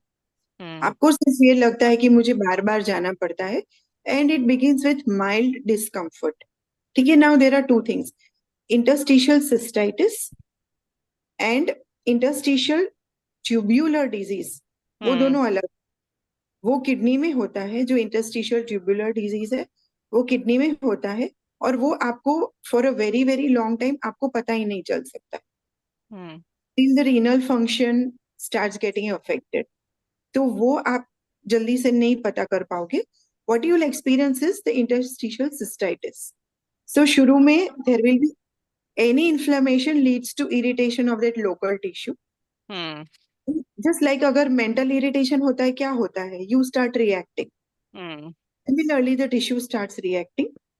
So urination becomes more frequent. हर बार आपको जाना पड़ता है. You are not essentially passing large amount of urine, पर फिर भी आपको जाना होता है. Gradually the discomfort increases. पहले शायद थोड़ी जलन सी होती है, फिर धीरे धीरे धीरे over maybe weeks or months, or sometimes if you are lucky enough over years, that gradually becomes a little more of pain, then heaviness in the bladder, फिर लोअर एब्डोमेन में एक हेवीनेस और डलनेस जैसा feel होता है. So it's not a very sharp pain, पर हमेशा आपका मन वही रहता है, कुछ है, ये फीलिंग आती है आपको. Hmm. And you keep going to the loo time and again, but you do not feel satisfied, and the symptoms do not recede. This is Hmm. the beginning of the disease, and then gradually it, in its fullest form, it becomes full blown painful micturition Hmm. to the extent कि डर लगता है आपको urine pass करने में. Hmm. Pen होता है पर डर भी लगता है. But Hmm. I believe that इतना तक पहुंचने के पहले तो probably the other symptoms are manifested even more strongly, and they probably have already taken help. Right. Okay. Kirtida, do you have any questions or comments? Uh, no, this interstitial cystitis was what I wanted a better explanation of. And is there any advice that Dr. Sushma you would like to give to women who are pregnant, and what is the special care that they have to take because they are also Sjogren's patients? Of course, the rheumatic part the other two doctors have explained, but as a gynecologist, what would be your advice? So first and foremost, if you are a diagnosed Sjogren's patient, तो पहले तो pregnancy unplanned नहीं हो, which we have discussed. So it is in consultation with your gynecologist and the rheumatologist. The disease is in its optimal control. Whatever medications are going on, उसको switch over करना है. जैसे HCQ है, वो acceptable है. Methotrexate चल रहा है, cyclophosphamide चल रहा है, उसको बंद करना है. Gradually वो लोग taper कर करके they will switch over to the other drugs. उसके बाद folic acid is a must. उनको लेना ही लेना है. Other vitamins, vitamin E, vitamin D, B6, ये patients को पहले से शुरू हो जाने चाहिए, right? And then once they are already pregnant, they have to attend a pregnancy clinic as soon as they diagnose a pregnancy. They do not wait for second month, third month, XYZ, because at that time, what is a disease activity, whether SSAs are present or not, because high level of SSA predisposes to fetal cardiac connective tissue disorder also. And the Sorry, heart, SSA being, just to make sure that everybody, anti-SSA is a antibody. right? There is anti-SSA and anti-SSB which have already been evaluated. आपके rheumatologist ने ये सब evaluate कर ही दिया होगा. But अगर आपका anti-SSA high है, तो you are more likely to have a fetus which has heart problems, right? So for such patients, we monitor them very, very closely. Maybe their visits will be once in every 15 days. Even if everything is going on perfectly fine, we will advise more frequent ultrasound examinations for them, because one, they are at a very high risk of implantation failure. They are at a very high risk of abortion in the first and the second trimester. Matlab, up to the first 5 months of pregnancy, abortion ka risk zyada rehta hai. Right. They are also at a high risk of developing high blood pressure during these months of pregnancy. This can be a threat to the mother and the baby both, right? So we will monitor them more intensively.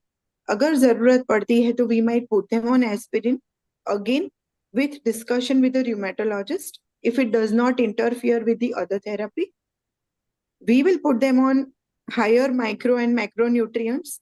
Calcium, magnesium पहले से ज्यादा शुरू कर देंगे. Vitamin D evaluation इनका होना ही होना है. Though they are not directly at a risk of gestational diabetes, but they will be evaluated for that also. Right? So, Okay. So just to clarify on that, the fact that if they've been on medications before already, it does not increase the risk of gestational diabetes or preeclampsia? No, it does. Unfortunately, we Okay. really don't, so far from the literature and the research, we still do not have enough knowledge to understand which out of these women will develop hypertension, that is a blood pressure pregnancy, and which will not. Right. So all that we can still do is stay high on alert and continue monitoring these women. As soon as we pick up something, inka treatment more aggressive hoga. They are also at a high risk of preterm birth. Matlab, their pregnancy will not go on to 9 months completion. There is a very high probability.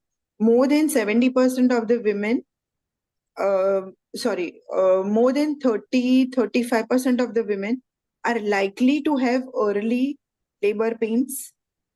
Yeah, unki pregnancy for some reason because of either birth defects or cardiac conduction defects, or these babies also tend to have retarded growth. Not the mental retardation, but unka growth, matlab जो बच्चे की size, weight, bony growth होना चाहिए, ये इनका कम होने के chances बहुत ज्यादा है. So for these reasons, sometimes we may have to deliver them early so that we can rescue those babies. So they have to understand that it is a major project. These pregnancies are never to be taken lightly. And not the woman only, she will need a very strong support from the husband and the other social support structure. She is not going to deal with that on her own alone.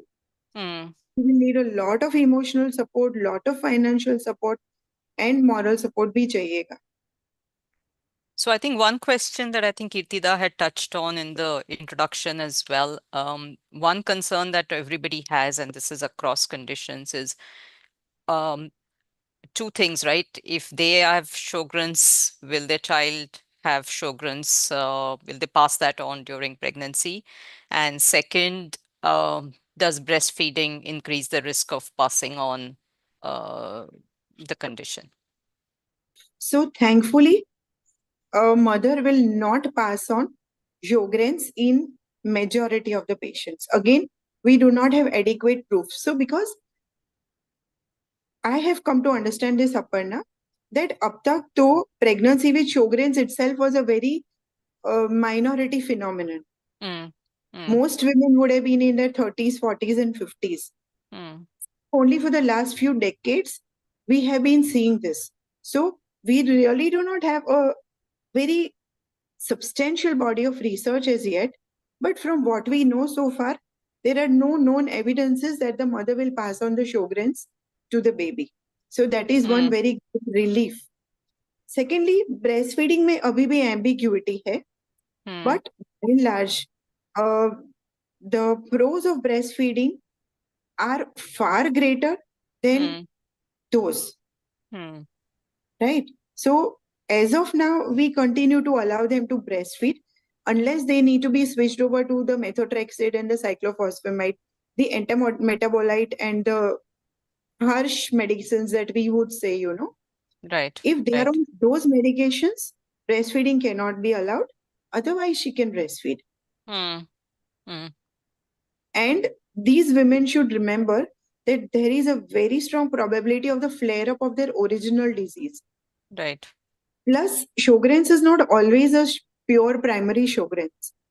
They might be associated with lupus or rheumatoid. So that will increase the complexity of everything. That also needs to be considered. Right. There is a very specific question, so let us know if it's not something that you can address openly on a platform like this. What to do for interstitial cystitis? It's bothering me very much. Taking pyridium gives me relief for a while, and then again it starts.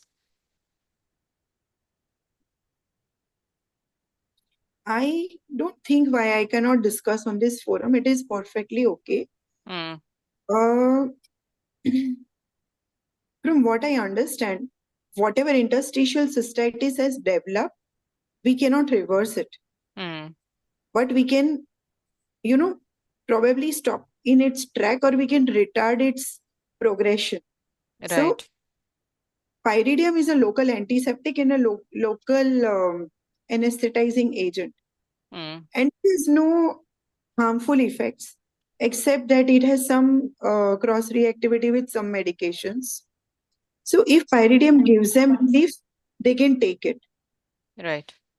Right. Dr. Sushma, could you also explain if Kegel exercises really help, and is that something that is recommended? Yeah, I was going to mention that. Now, see, the thing is, the dryness is because the glands themselves are affected. They are left incapable of functioning.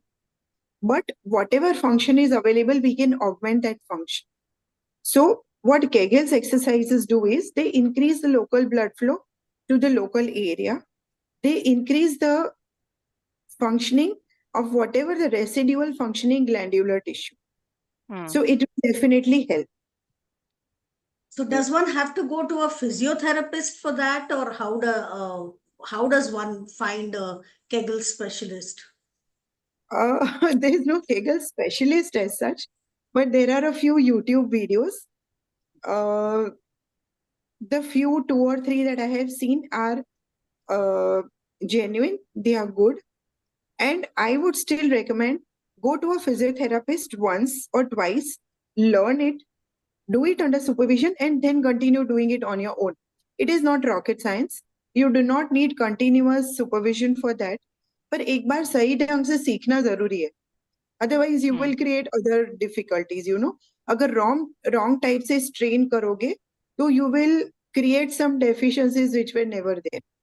So it is necessary to understand how to do it. Once you do it and you do it well, not a great thing.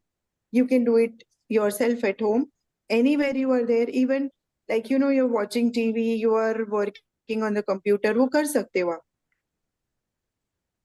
Right. Cool. I think we've taken up a lot of your time, Dr. Sushma. Any final questions or comments, Kirtida?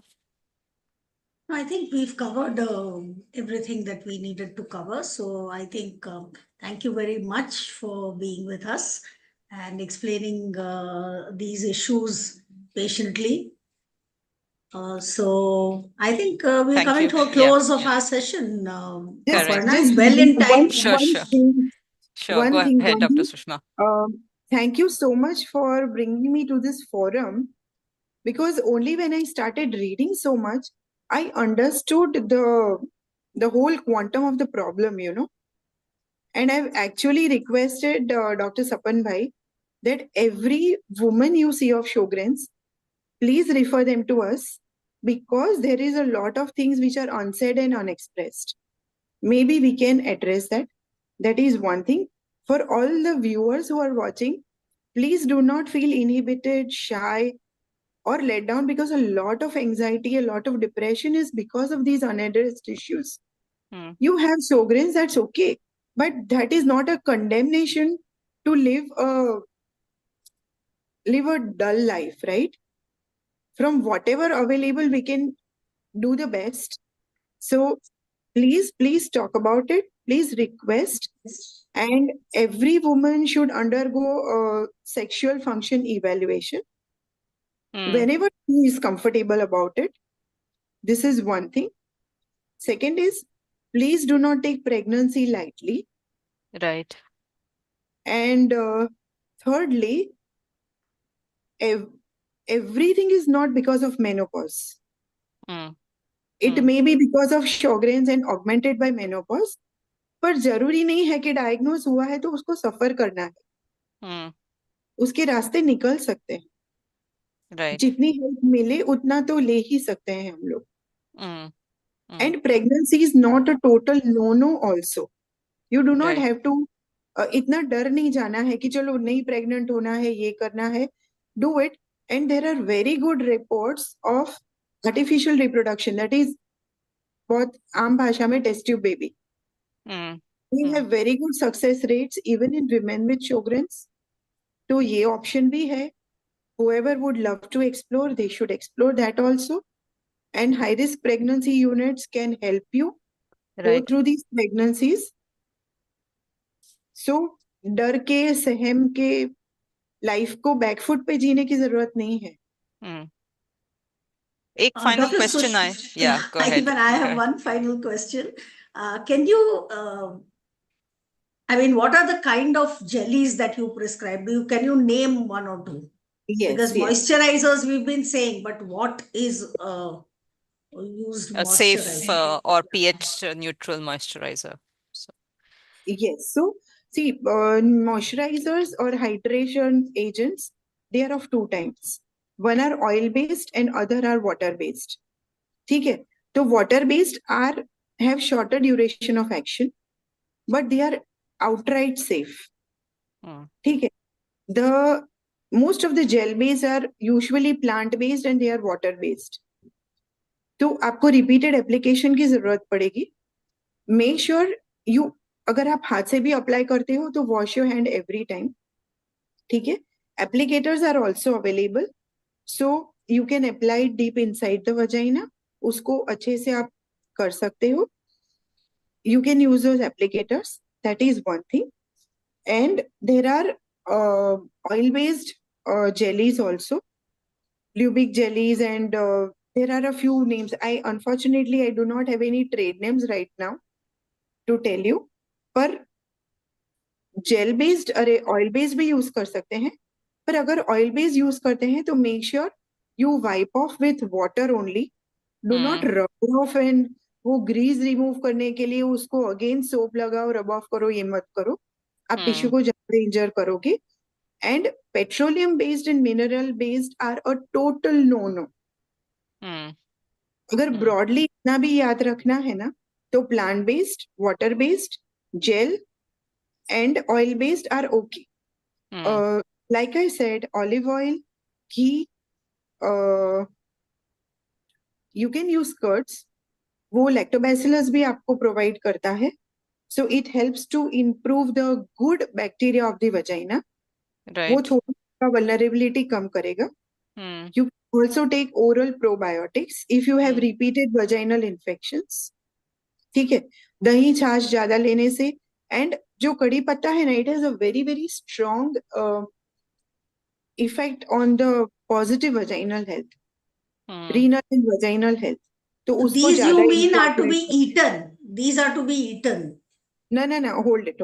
Coconut oil, ghee, they can be locally applied. Aloe vera gel, direct aloe vera जो आप उसको उसके पत्ते से निकाल के अच्छे से यूज करना है, आप डायरेक्टली भी यूज कर सकते हो. दैट इज ऑल्सो हाइजीनिक, ठीक है। एंड ये जो प्रोबायोटिक्स में जो बोलती हूँ दही, बटर मिल्क, ये these are to be ingested, ये खाने पीने की चीज है, Okay. Right. And these lubricants can be applied even when you're not having intercourse, right? They can be applied at other times. Yes, if you are feeling very itchy, Hmm. ये सब होता है तब भी कर सकते हो। There was a question about vaginal narrowing which doctor Bhojani was addressing very rightly. वो क्या होता है, हर बार इन्फ्लेमेशन होता है, सो नैरोइंग होता है।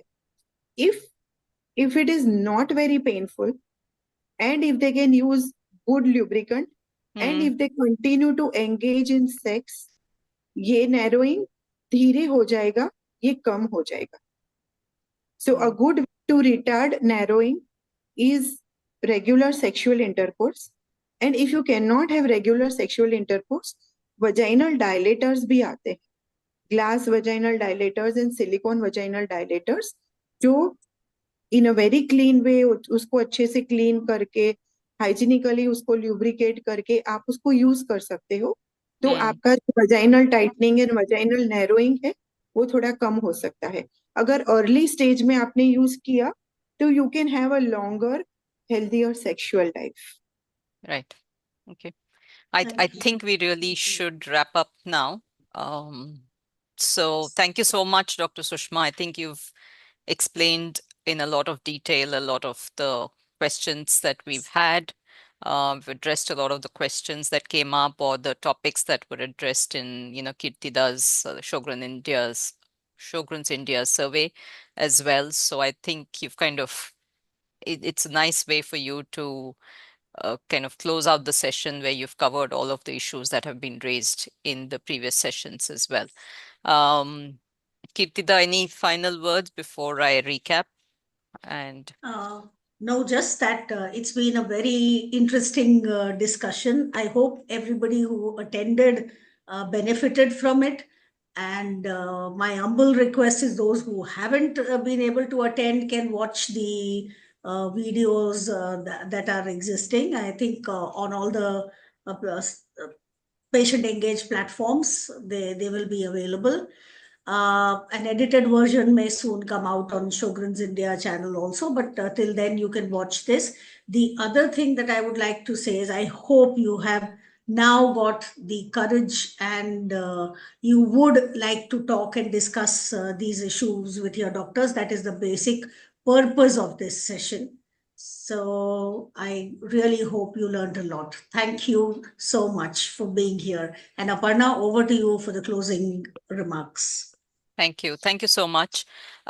So I've just kind of put out the Sjogren's India contacts once again, the WhatsApp number and the email ID, and the social media platforms. The PatientsEngage platforms. You can always write to editor@patientsengage.com, and here are the channels where we have been live. So you can watch it, share it, and as Kirtida said, we will get a edited version or a clean version on the Sjogren's channel as well.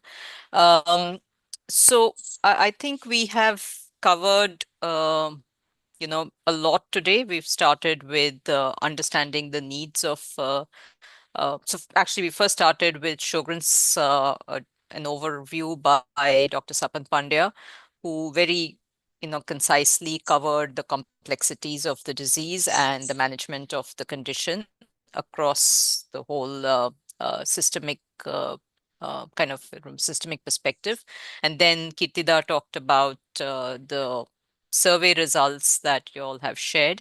I think, as Kirtida said, and I think what Dr. Kaushik Bhojani said later, it really is imperative on people living with Sjogren's to kind of be informed, learn the vocabulary, find ways of having these conversations, maybe initially first within the patient groups, which is, this is an excellent start to that, but also then to raise these issues with the clinicians and the doctors, because really we have to take the power of, our own quality of life into our own hands.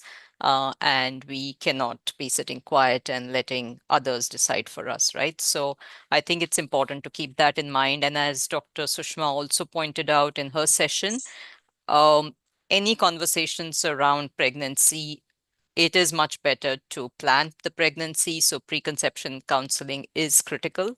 The vaccination needs, the standard screening is no different for Sjogrens than it is for any other man or woman. So I think it is important that you follow the guidelines that are out there. Have a discussion with your rheumatologist to see if you are at higher risk or any other specialist, and tailor that accordingly.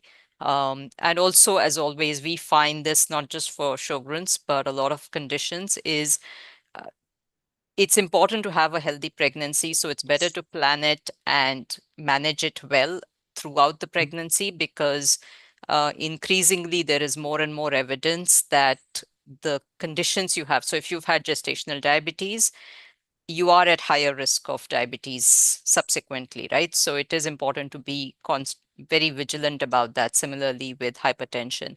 Um, and I think um, really, I think the group should congratulate itself for putting together an excellent survey as well. So thank you, Kirtida, for taking that lead as well. I think it is one of the most comprehensive views of a group of people in this space. And, it's quite clear that nothing like this has been done before. So it's an excellent start. And I think we should advocate for this to be taken more seriously, as well as discussed with IRA and, the others, how to give more credibility around it. And maybe we should, as I said, also advocate with IRA on a standard clinical guideline document for Sjogrens as well, including all of these aspects on this, and determine ways to improve patient navigation as well.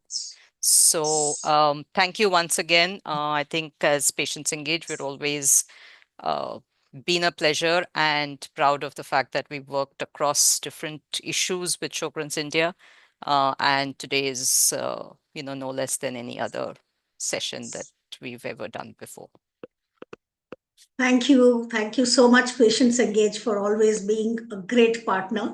And I look forward to doing many more events together. And most importantly, I would like to thank the community for actually participating in the survey. We actually had less than 15 days, but 52 people responded, and that's wonderful. So the credit goes to all those who actually not only filled in the forms, but also sent me individual messages to supplement what they had to tell us.